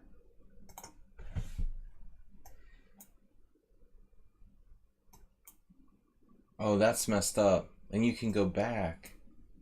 I mean, that's really hard to see. I wouldn't kick yourself too much for that. That was very hard to see. Anyway, it was a pretty good game. But I think the king and pawn game, I don't know if you had the sense. I didn't realize you were winning. But I know you're winning the rook endgame. Like, you see, that's the only thing I know. The king and pawn game was too complicated for me to even figure it out. They are very complicated, but that rook endgame after rook a4 was like, I'm 100% sure that's winning. So I think you made a practical mistake there going to this complicated king and pawn game. The rook endgame looks really just hopeless for white. All right, So we got through Jim and Ubadas, Merle. Let's do Merle, then Ubadas. We got a bunch of games. Merle, Ubadas, Alms. Merle, Ubadas, Unsound, Alms, and Fossil. So we got a bunch of games. Got to go through fast. 10 minutes per game. Merle is up next. Whoops. Guys, subscriber stream. We're doing game analysis. Pre-submitted games here from our subscribers to the stream. Welcome, everyone. Ponda's camera. For me, the biggest takeaway in that was the rook endgame. Guys, don't forget. Start a bit war. Okay? No. In 2 weeks, we're going back to USA. USA! USA! No. In 2 weeks, we're going back to USA, so the stream will be changing. But Sunday, we have a simul at 6:30 here, p.m. CEST. But don't forget, stream times will be changing in 2 weeks. We'll keep you posted. All right, Ponda, thank you for that important news bulletin. Is Ponda male or female? It's a female with a deep voice. No, he's male, I think. I never really checked that closely. All right, Jim, thank you for the donation. Let me get through the rest of these games. We don't have that much time. Don't feel bad. No excuses. It's an interesting practical thing about that, though, you know? I mean, I would always go for the king and pawn game if I could calculate it for sure. But I really had a little bit of trouble there, knowing what the heck was going on. At first, my first instinct was that you weren't winning at all, actually. So I was like, okay, the rook endgame is good. Of course, if you're very good at calculation, king and pawn games are a good way to go. They can pretty much be like brute force calculated. All right, so Merle, where are you? Merle, this is my second and final game. How do you know it's your final game against Crumble anyway? Merle, can you see the future? My second and final game against Crumble. Did Bob post the message that he was passed away or passed on or something? He was already pretty upset at this point. So, he was pretty upset at this point. What does that mean exactly? Crumble Stumble 2?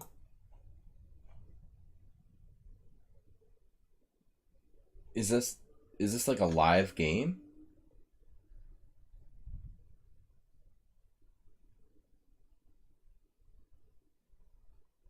How do you know he's upset? Exactly. French defense. My speciality. Didn't we see this before? So he likes this variation. I like Merle. He likes mysteries. It's like Agatha Christie. Anyway, we had the same variation before, right? In Crumble Stumble 1.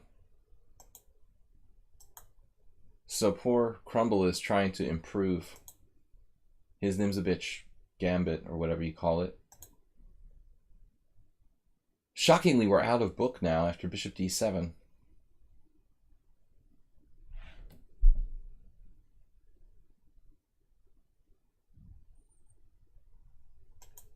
I mean, I think the key would be to put as much pressure as possible on E5.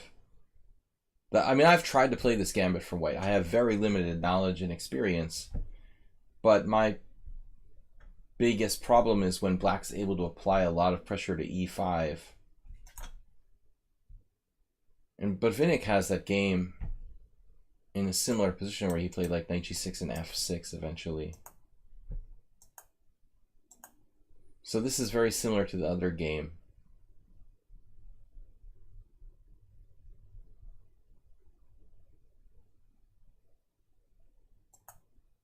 Bronstein. Somebody's using the opening explorer, I think. Well, I played B4. Better he uses the opening explorer than the engine. Stockfish wants to play h4, claims an advantage here for white. They're both aggressive moves. What are you going to do after h4? We had that similar... Oh, reminds me of an Andy Soltis game. Actually, your game, wasn't it? Something like this happened? We don't really want our knight to get kicked back to f8. We don't really want that to happen, but... So white played b4. This is much more anti-positional than h4. Essentially, playing on black's stronger side. This happened in the other game, too. Castle's queen side, something similar. And now b5, knight a5, blockading of c4.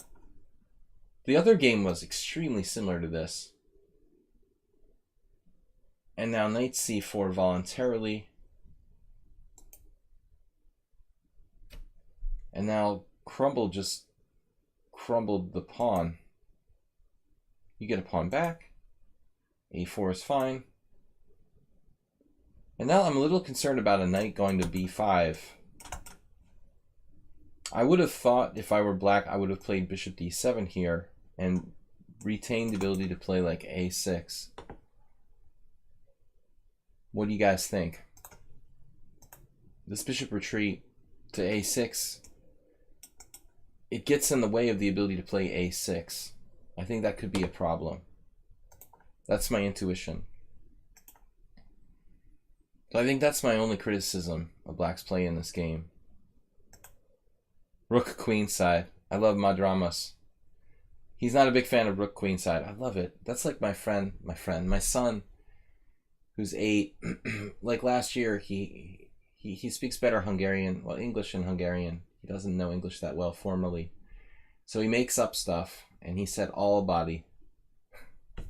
Instead of everybody, he invented the word all body. But sometimes when we're not biased by stuff, you know, we come up with good expressions. Not a big fan of rook queenside. That's called castling queenside. Long castling. Rook hg8, here we go. It's like the other game. Very similar to other game. And now Merle played h6. Not being in the mood for h6 by white. Melting down his dark squares completely. This bothers me a little bit. But I understand h6. This is the one problem, knight b5. It seems like after that, there's some vague hope for white against the all-seeing Merle. I mean, it is possible to play bishop takes h6 as well, right? Maybe I'm missing something. Can anyone clarify what's happening here?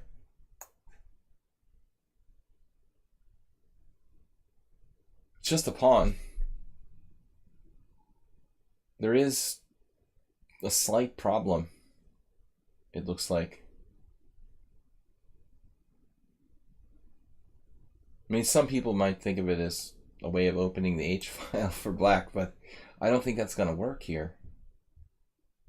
He might have just snapped the pawn on g7 next. Maybe black's just lost. If he plays bishop g7, h6, h7 resigns. Yeah. Well, apparently, yeah, you're in bad shape after bishop h6.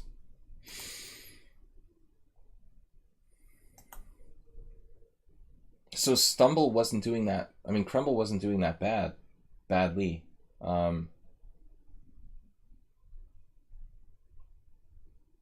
In reality, I think he was depressed about the first game. Maybe he couldn't put the first game out of his head. Bishop takes c4, d takes c4. That's a valuable bishop to lose. And now, yeah, I mean, he's got space here. Let's forget about pawns. He's got space. Snap, snap, snap, snap, snap. Okay. He's done better than the last time. This knight on f8 is kind of hurting. I think here I would have been a little bit concerned about black's position. The safety of the black king is an issue in this position. Material is equal. Maybe the king goes to b6. I'm frightened. Do we have time for this? Last time it was like a key move that won the game for Merle.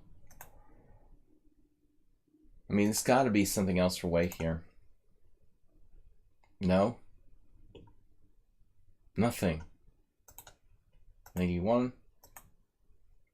Now we get the setup with knight c5. Also, you've got this move. This pawn falls. This pawn falls.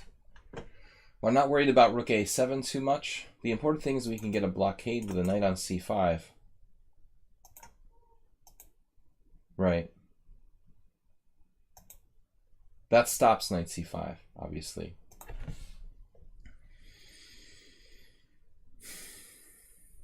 So I think now it looks like white's still okay.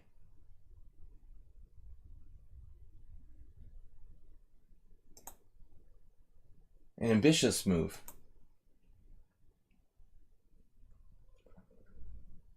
I have a bad feeling about c4. It's knight c5 right away. Kabloink. Oops. Oh, you mean it's mate on e1 or d1 or whatever that is. I mean, if he doesn't play c4, he's probably fine here. Man. It's just a catastrophic blunder. Very opportunistic. But now black has everything. A better king, solid outpost knight, mates on the back rank threaten, white's overextended. Threatening knight d3. Whoops. Is there any defense? Man, that was brutal. Nice game, Earl. I guess there's no defense. That's mate too. Nice game again. But he was, you know, he was doing okay that time.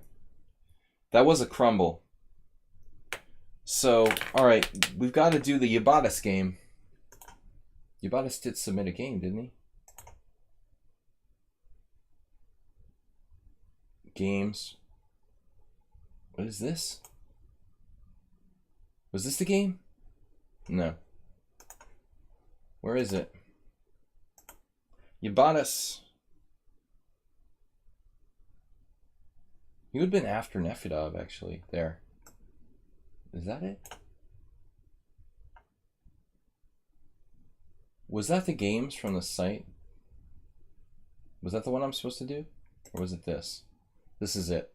Okay. Classical chess. L3. 3-7. So Yabatis is black. Yabatis plays fun openings. No Mexican defense. Alms submitted a game too. Yeah, I've got Alms on the list. It's Unsound, Alms, Falsify, Go. That's the last guys. Yabatis is actually first or second, but he told me I could wait. Oh my god, what is that? What a weird move.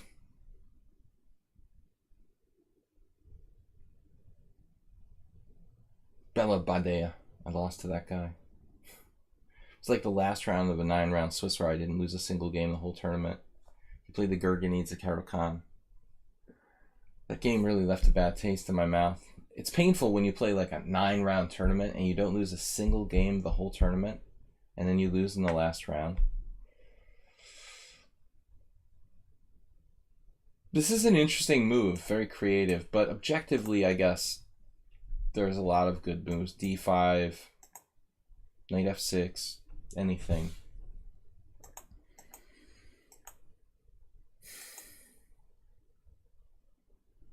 Seems best. In principle, I like d5. Let's see what the Oracle says. Yeah, g6 is good. Reverse Neo Grunfeld. Alright. This is a creative move. So knight c6.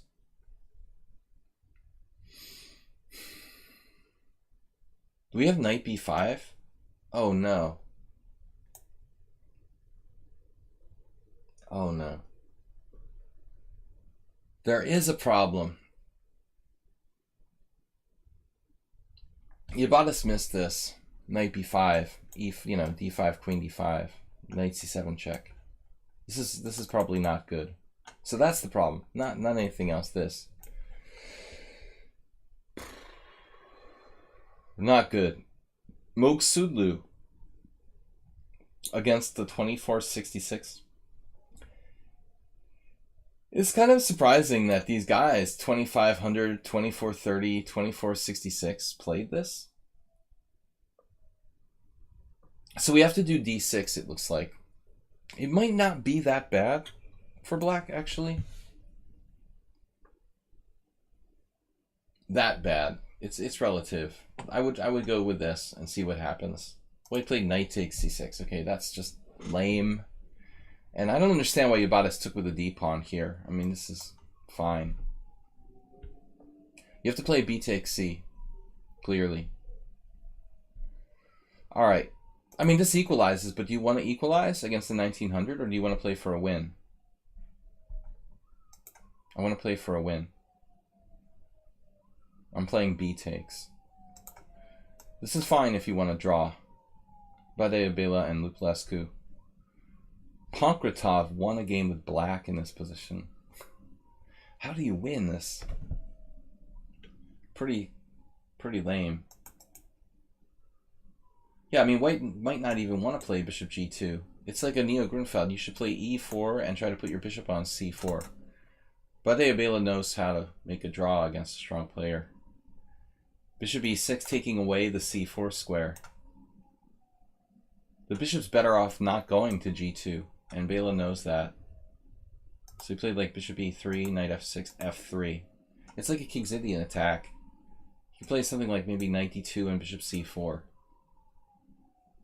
You want to get the bad bishop out. You don't want to put it on g2. Very good positional player. So here, yeah, bishop g2 is a mistake. Too robotic. I don't know about bishop f5. Giving him a tempo, essentially. This is misplaced. Should go out to h3 or f1. Classic King's Indian attack bishop.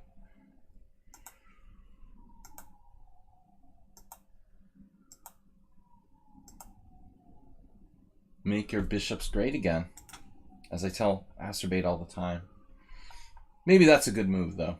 Although you could consider the alternative of f3, as we saw from Badeabela.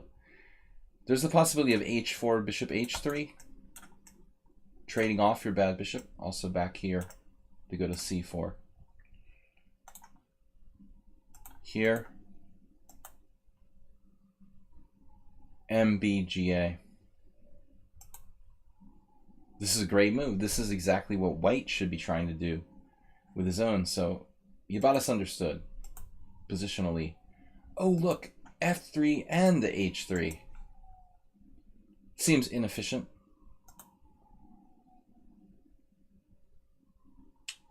g5 I like. I like the fact that Yabatas is trying to get his pawns on dark squares. But I think that the way to go here is a5. A clamp on the queen side. You could probably go as far as to play like b5 just to stop bishop c4. And if f4, we just go f6. I like g5, but I think you should probably wait on it. And this is a good position for black. Because he has h4 now. That's annoying, you know? h4 might be annoying enough to really pose some serious problems. He missed it. Now a5, but a5 now white could even play b4, possibly. Finally, he found bishop f1. And then b6. I mean, I would consider b5, but the pawns are on the wrong color.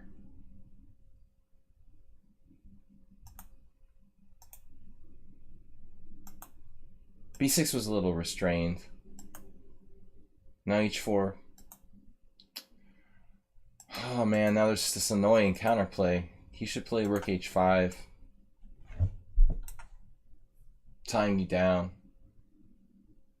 White should probably hold on now. Pawn to time. Yeah, Panda loves h4. It's the right idea. That's what he said.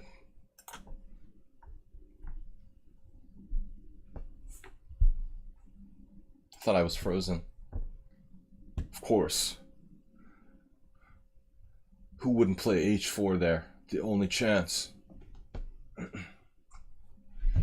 g5 was controversial. I want to just go down on, you know, on record as having said that g5 was risky. This is actually not a bad move. He's finding another way to induce weaknesses. This is problematic. b5. I'm waiting for the other shoe to drop and like white to have this counter of b4 at one moment. Oh, so he actually has that. Knight a5. Surprise! How you like me now, Yabatis? Whoops. Turning the tables on black. Now black is actually worse after knight takes a5. Serious problem, guys. We're actually just like losing a pawn. Rook a5, b4, rook a4. Wow, the engine comes up with a sick tactic now, rook f6, which I never would have seen. So that was a serious misstep. I played too passively.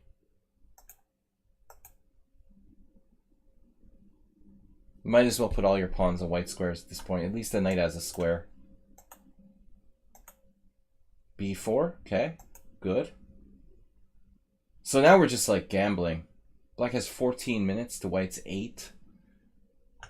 And a5's just hanging. But there is knight to d4. He's gambling. Obviously bishop d1 dominates the knight. It's a reasonable defense.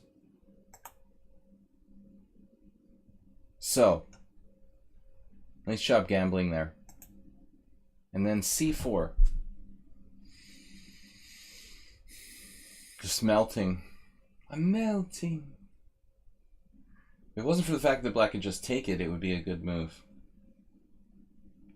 He just forgot, I think, that black could just take it. It's a total meltdown. Whoops. Was that important? So Yabatis got a little bit lucky there. I think there were some ways we can improve black's play. Lucky win.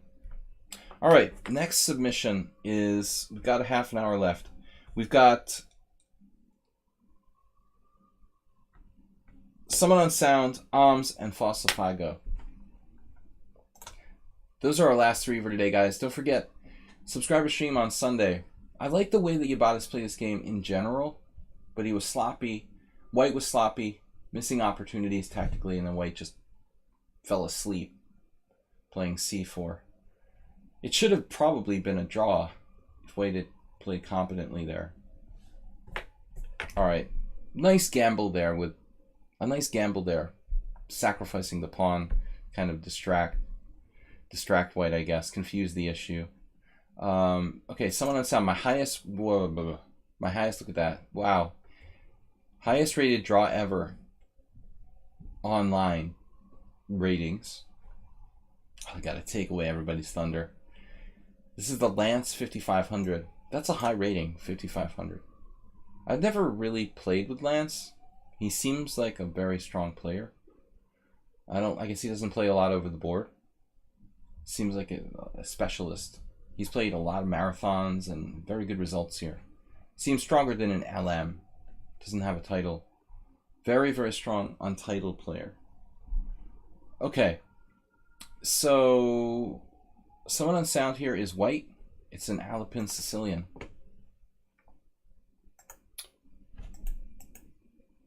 It starts out as the Mora Gambit, but black just declines the Mora Gambit with knight f6, e5, and we go into a c3 Sicilian. I played this position with black, actually. I've got a game with Fuchsia in the same variation. No, this is different. I played e6 here. I played the other line with e6 here. This is more like the most common move, knight b6, actually. Bishop b3. This is the line that Mark the Shark recommends. Bishop b3, d5. There's also d6. I guess it transposes. I don't know that I've ever played this in a tournament game for black, but this is all very standard. This has been around for a long time. Bishop e6. It's fine for black, supposedly. So I don't know, you know, what white's supposed to do. Tivyakov was the big expert. I don't think the white can get an advantage. I think the positions fizzle out to some sort of equality. I remember Enrico Sevillano, American Filipino grandmaster, playing this with white a lot. Bishop e6, queen e6, and now knight takes d4. Is a6 absolutely necessary? No. It's a little like big money. You know, our king is in the center of the board. Obviously, knight b5 is a thought. But you have queen b8. Maybe even queen d8. So the mainline theory actually says d takes c3. It just strikes me that a6 is very, very, very slow here. Only Igor Milodinovich, who's a really weird opening specialist, plays the Chigorin and stuff. Plays specialty weird stuff. Bishop e6, queen e6. He was actually here playing in the Budapest Spring Open that I missed. Knight takes d4, knight takes d4, queen d4. There is a Kovacevic game. A very young Nepomniachtchi playing against Tibor Rice. Kovacevic is one of the experts for white. It's just a friendly draw between him and Robert Marcus. So it's like a safe line for white, looks like. Queen h4. But I'm impressed that Lance knows this much in an obscure variation. a6 is really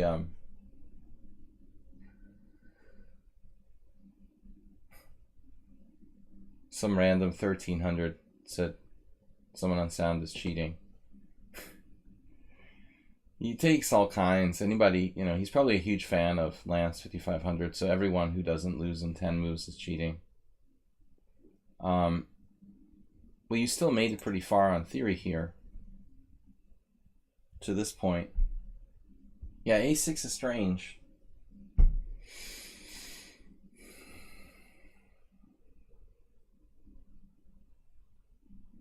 mean, knight c2 is a very principled move. I definitely wouldn't have even guessed at h3. I suppose that the idea is to stop queen g4. Queen g4 will trade queens and leave him in a good endgame, and that's what he did. So you got to give him credit. I mean, it's a pretty obscure opening. Don't get it every day. He knows this pretty far. So you missed queen g4. Ironically, Milodinovich played queen g6 here. But one would think, with the black king being in the center of the board, that any rational player would go for this trade of queens. His concern was the g4 pawn after queen g4, hg4, knight e3.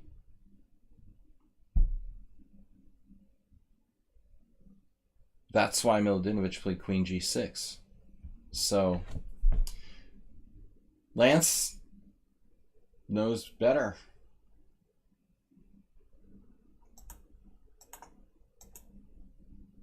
I don't know how you could miss 93 here, because it's pretty obvious. I mean, that's hanging.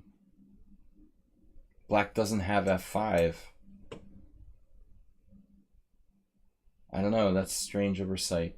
Definitely a cheater who missed this move. 93 e6, knight takes g4. And Stockfish thinks that what, he has some compensation here. It's kind of vague, honestly. Not enough compensation for the pawn for black. So clearly white wasn't cheating. He missed winning a pawn, essentially. Instead, you played bishop f4.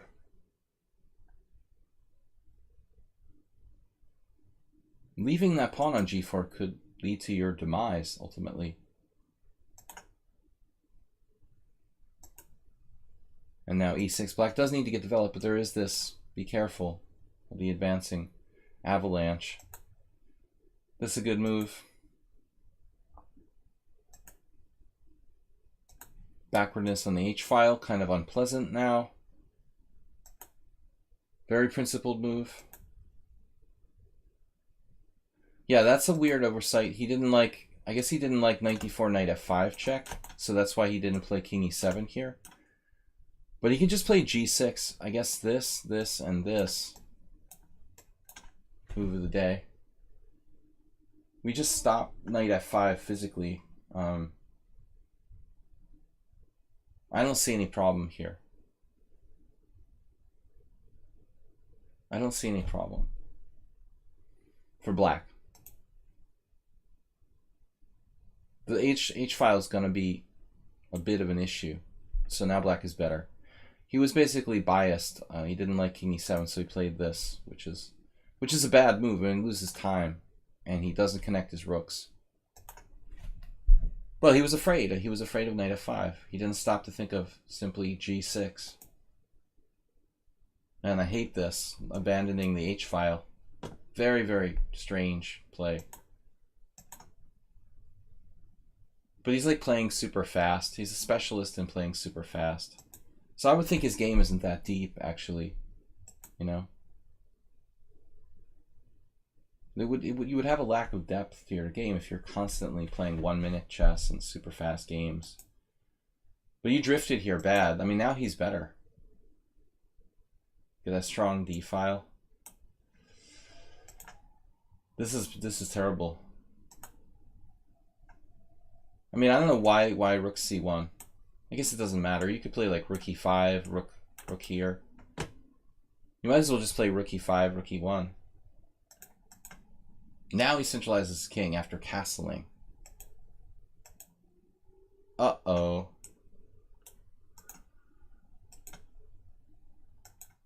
This is a simul, and the guy's playing a lot of people.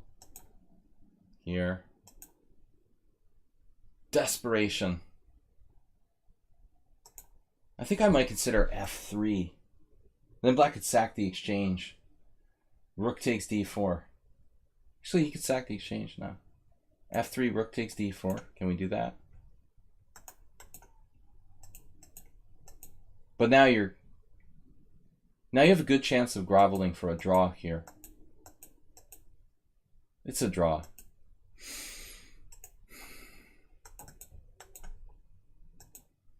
He's making better use of his pawn. Making better use of his pawn majority. There you go. Wow.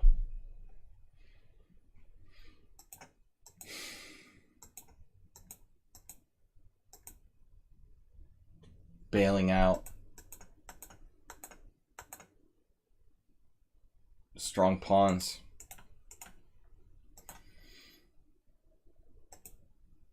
I'm a little scared still.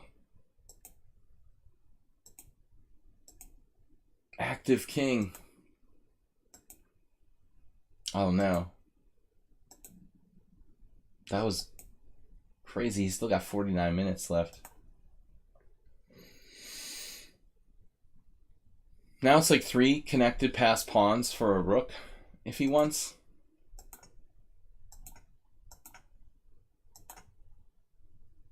Apparently you're winning now. If he takes, we've got the classic.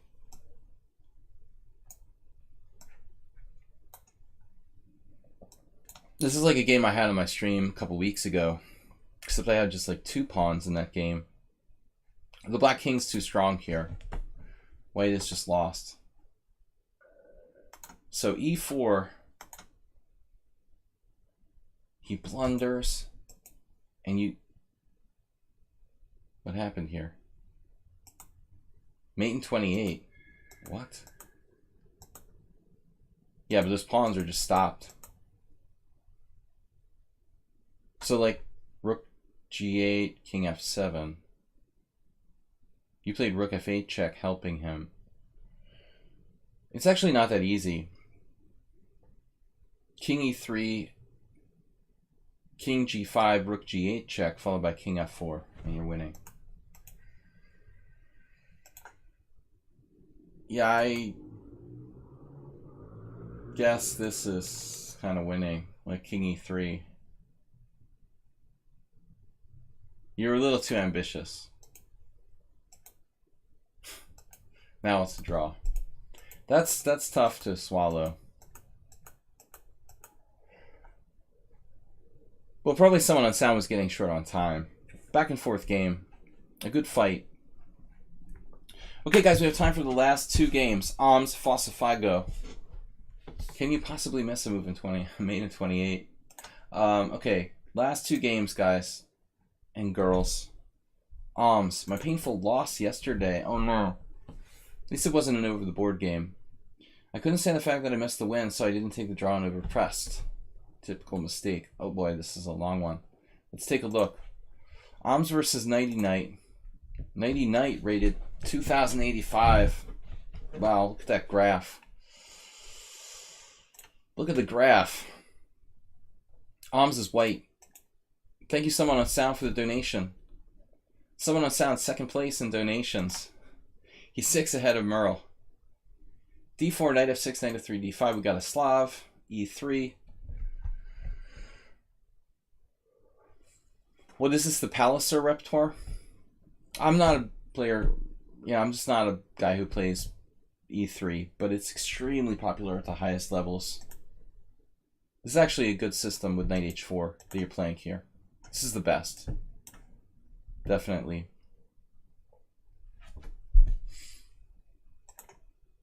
I don't know much theory here. I know like g3 is a move. The knight comes back to g2. Kind of weird. Actually, you'll probably take the bishop and play bishop g2. I've seen... I remember seeing a Topalov game where he wasted Glidora with black. Topalov was black against Glidora. Hungarian. Young Hungarian star. Apparently their queen c7 is more common. This looks pretty normal to me. Magnus versus Vallejo. Vallejo.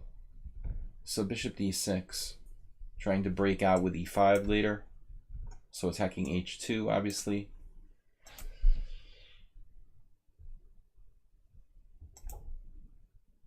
Yeah, man, I don't think I would just give him my pawn on h2.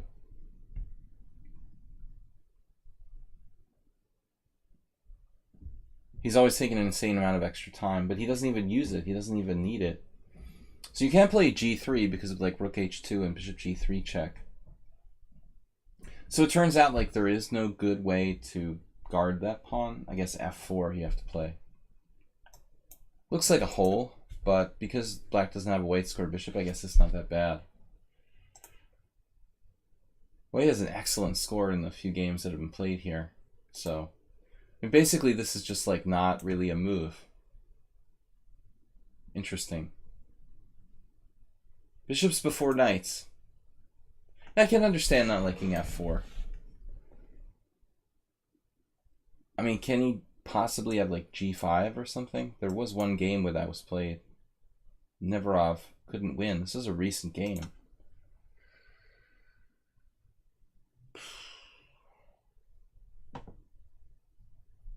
At least it's a dynamic try for black. getting a challenge. Same player again. Nope, still doing the stream. So, looks like d takes c4 held a couple times.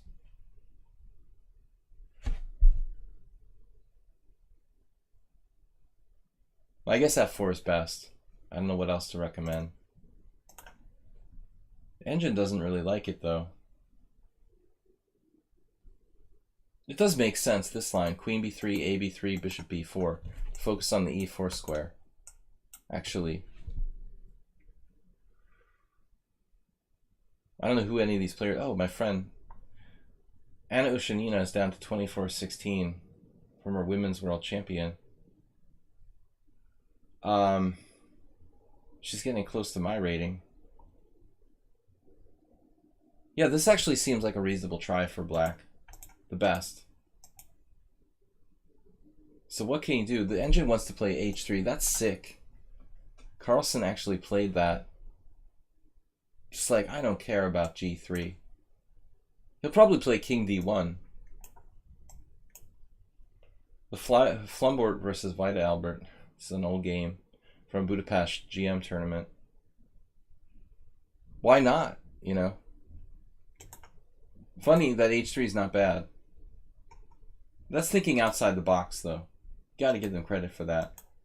But if the queens are going to get traded, then it definitely doesn't matter that much about the g3 square. And you do have that.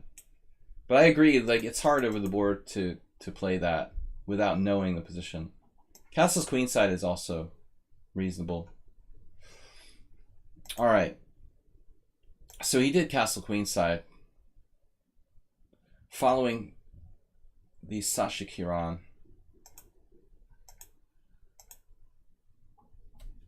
Will that bishop get trapped?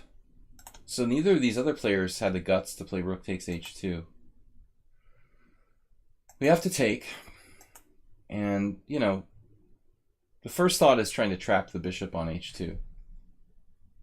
The second thought is trying to just take the h-file.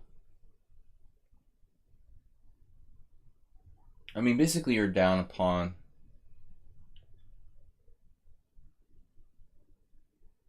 Yeah, it looks like something I would lose, a game I would lose, too.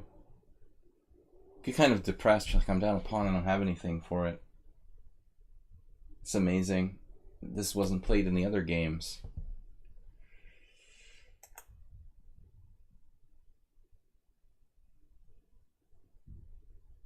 There's just not that much here. You know what I mean? Like you say, open the center, but there's no pieces left to attack this guy with, really. To be more precise. It's accepting that something went slightly wrong. You know, just develop and put your rook on the h-file, I guess. Where is he going? You know, here? I mean, if you play rook to the 8th, he's going to have to play a very awkward move.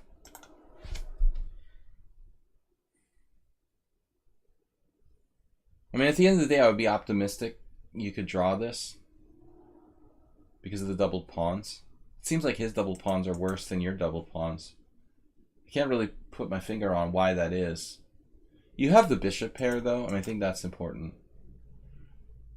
So, looks like you should just go to the h-file. I mean, I would look at trying to trap his bishop with f4. Lanchester's challenging me again. No. No Grandmasters today. I'm too tired for Grandmasters. Maybe tomorrow. Tomorrow night we've got a stream.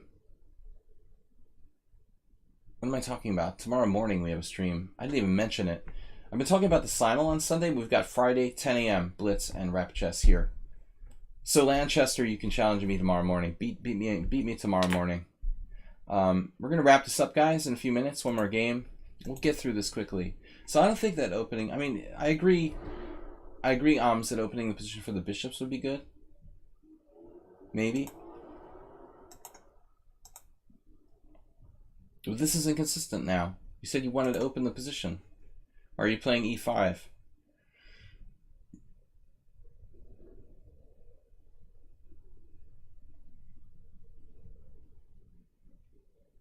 You should open.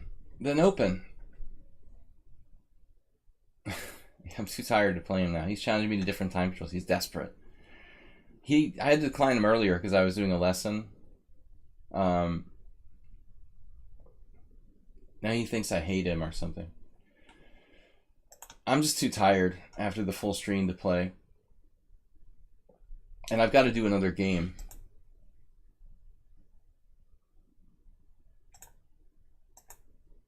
Wow. Well, this is great. He undoubled your pawns. You got threats down the H file. Right?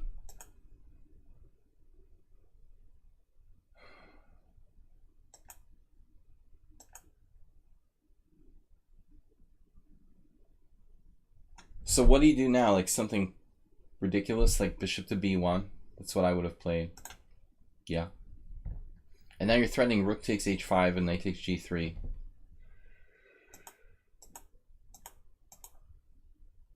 He's got h4, h3, breaking up your pawns. Doesn't even play it. Was that the best? Can he play that? h4, h3. This is a really complicated game. Black's fighting for the draw. What just happened? Oh, now you just missed bishop c3. Okay. Well, I don't think I would have sacrificed that pawn on c4. I mean, I would have intuitively played bishop d3.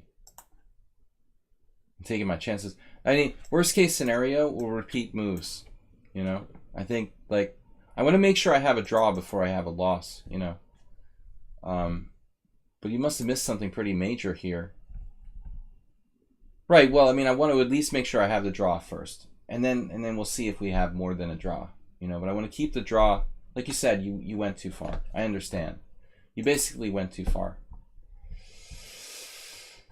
But objectively here, I mean, he's got a rook, you know, and a pawn for 2 pieces. I mean, it's not enough for you to really be winning at this point. You just don't have a material advantage. You don't have any business winning this position now. He played what? Oh yeah, okay, g5. And he actually gave you chances. Wow. He just blundered a kind of important pawn. Oh, this was it. All right, bishop d3. You lost this position? This looks pretty hard to lose, actually.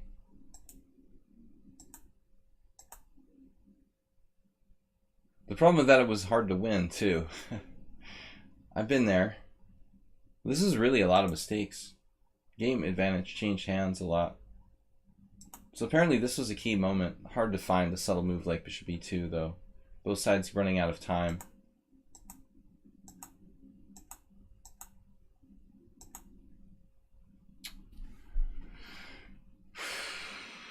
His c-pawn becomes very strong now. I see how this happens.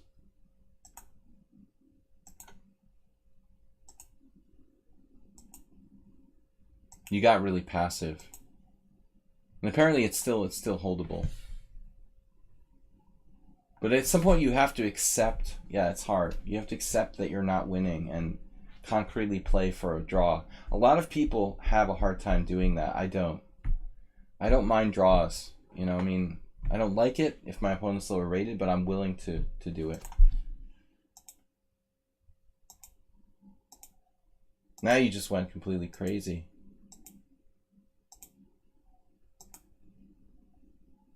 It's like, still a draw.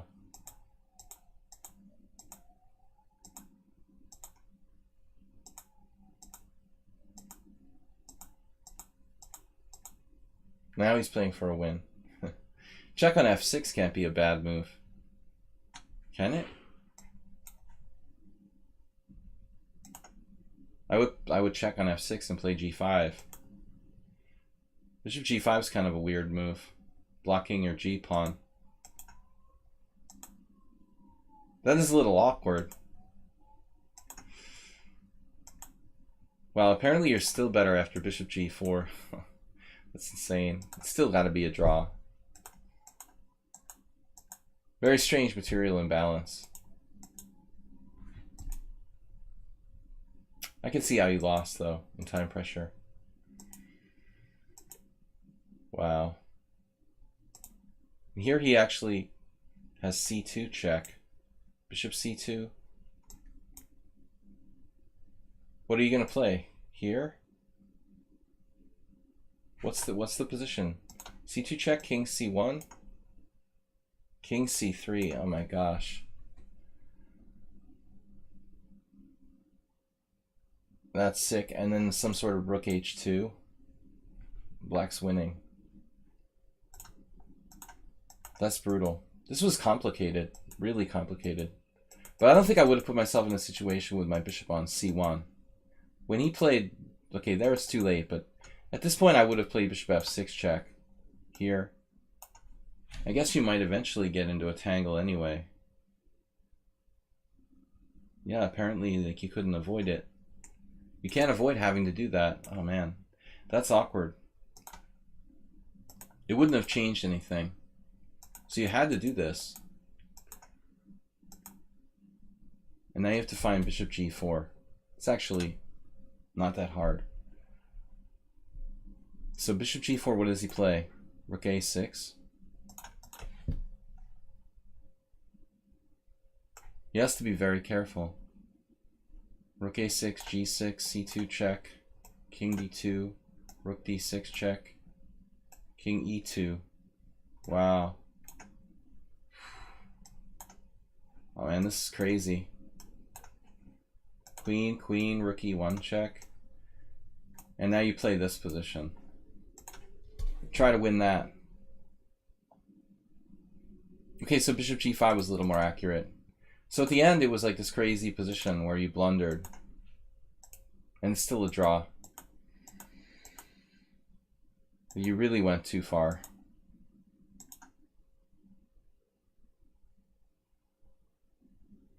Did he have rook g1 check there?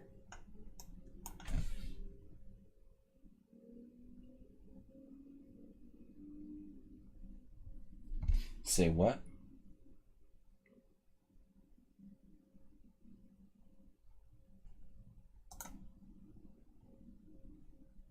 Oh, you play king f2. So it's a draw. Mr. Coffee, good to see you. Yeah, we're doing our last game. Am's lost an epic game here, where he just overpressed. Now it's hopeless.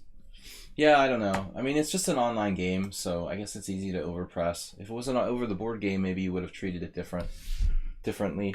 Anyway, guys, last game from Fossifigo. Thanks, Oms. I know it was kind of painful to see that. I played this game today in a 90-30 over the board tournament. My FIDE ELO is 1530. My opponent was 1613. Okay, let me see if this will go through. It should work. You were black. Alright, guys, last game quickly. Fossifigo was black. Of course, it's like a 70 move French defense. Advance with queen b6.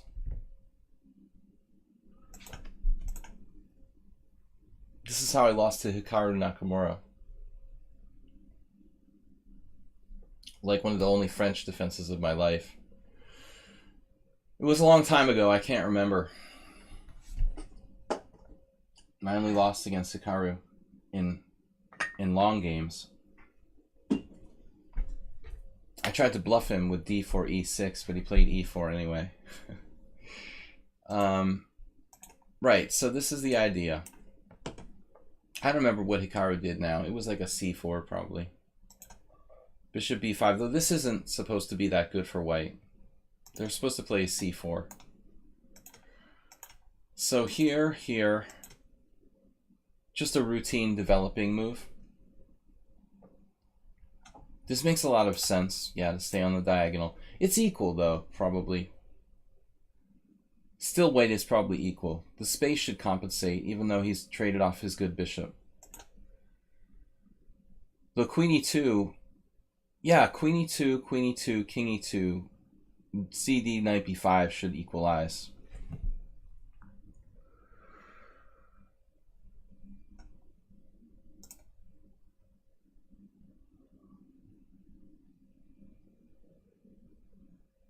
only one game, Grandmaster Valery Chekhov in 1976. DC5 is original. Yeah, I would think just trade queens here. Okay, we can do it next move. Acerbate strikes again.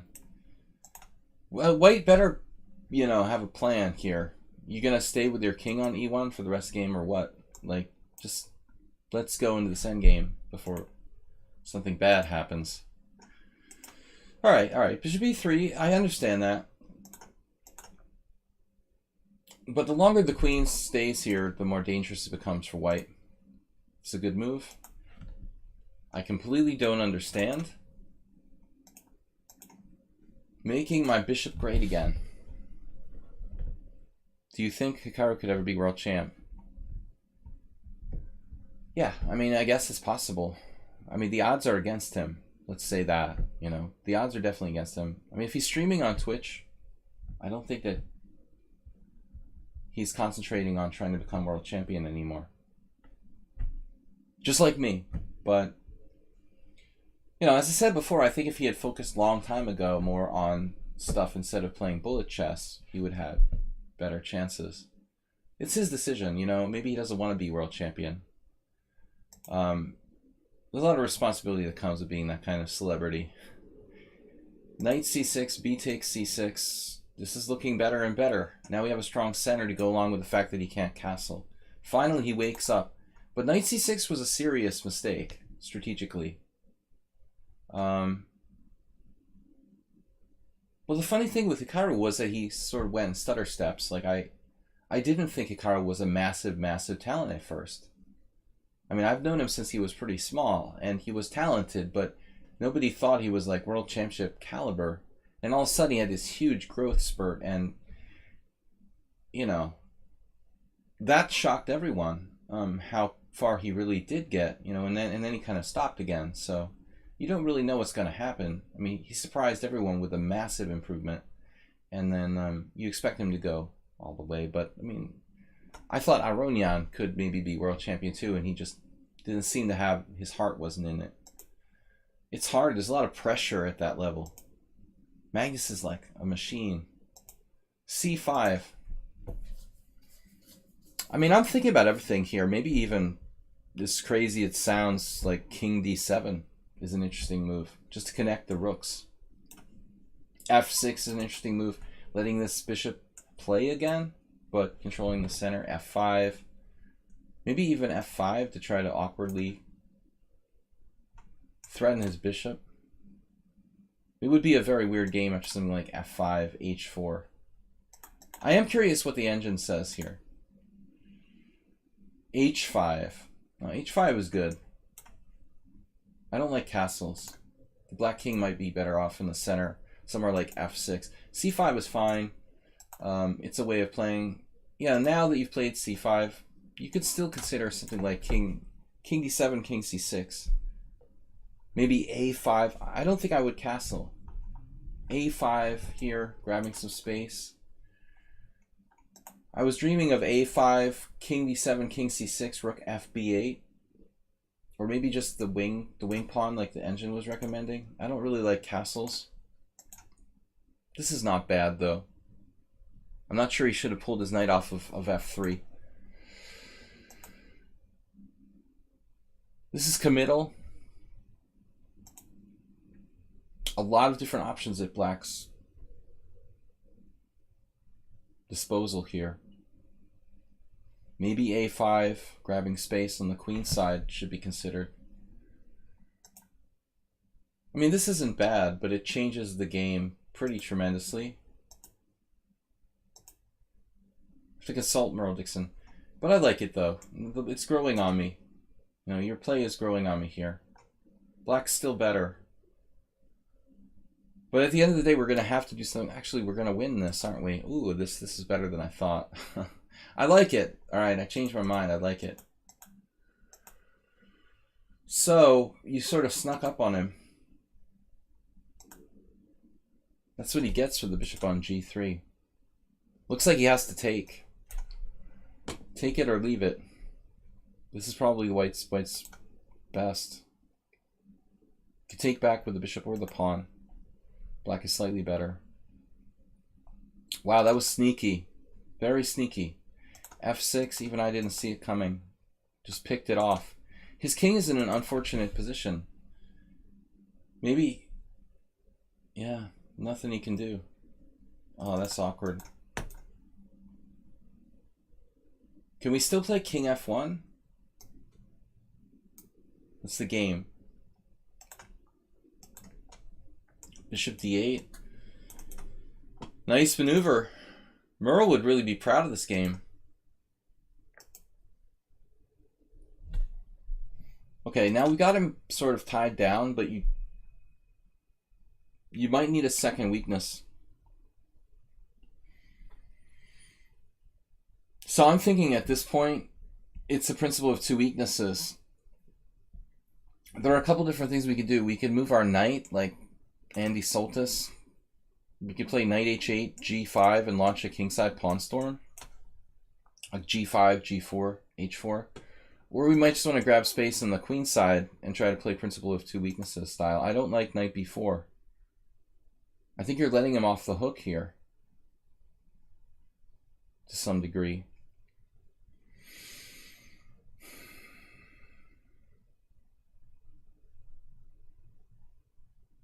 I would assume he should take. Interesting move, b4.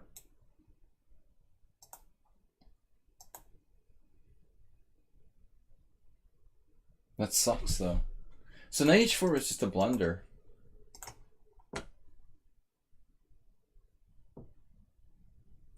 I think you've got him in a very bad way here. But as I said before, like grabbing space on the queen side, you need to clamp down on the whole board at this point. This was a huge mistake. Now white's on the loose with a queenside majority. Anything could happen now. I think your whole advantage kind of dissipated. Okay, this is probably the right idea. Very complicated closed position. Uh-oh. He's still lost. Close to it. Can he do something like rook d4? Doesn't he have rook d4? He's going to lose the e-pawn and you're going to take the 7th rank. So rook d4 is not enough. Wow, impressive. No, this is a really good game, man. Where did white screw up? So b4, knight f3. So I guess here's something like a4. He's lost, apparently. So he has to take on h4. b4 wasn't good enough. Yeah, something like this. And I think you've let him off the hook to a great degree. Black's still better. This is pretty cool, though. Definitely an advanced game by Black. I'd be, like, kind of upset you played this well and your rating's only 1500. Felt like I just got mauled by a master if I were white here. Falsifigo is really underrated. I mean, you're 1500 going on 2000. This is like a massacre. Look like Budvinic. This is an over-the-board game. Good job. Anyway, guys, I gotta go. Thanks for watching. It was my pleasure. I'm going to be back tomorrow morning if I can, 10 a.m. CEST. Simul on Sunday, 6:30 p.m. CEST. From the Panda and myself, thanks everybody for watching. Thanks for submitting your games. Don't forget to support the stream. Hey, don't forget to subscribe. And who asked if I'm a boy or a girl? What are you talking about? Alright, anyway. So it's okay. I'll forgive you. Bye-bye. Anyway. We'll see you guys later. It's going to be Simul Sunday. Tomorrow Blitz and Fast Blitz 5+3. Hopefully the Grandmaster will be back. Thanks guys for watching. My pleasure. I'll see you tomorrow. Thanks, Fuchsia. Thanks, Del Piero, Jim. Alms on Twitch. Thanks for the donation, guys. Bit War tomorrow and Sunday, don't forget. Bye-bye, everyone. Bye-bye.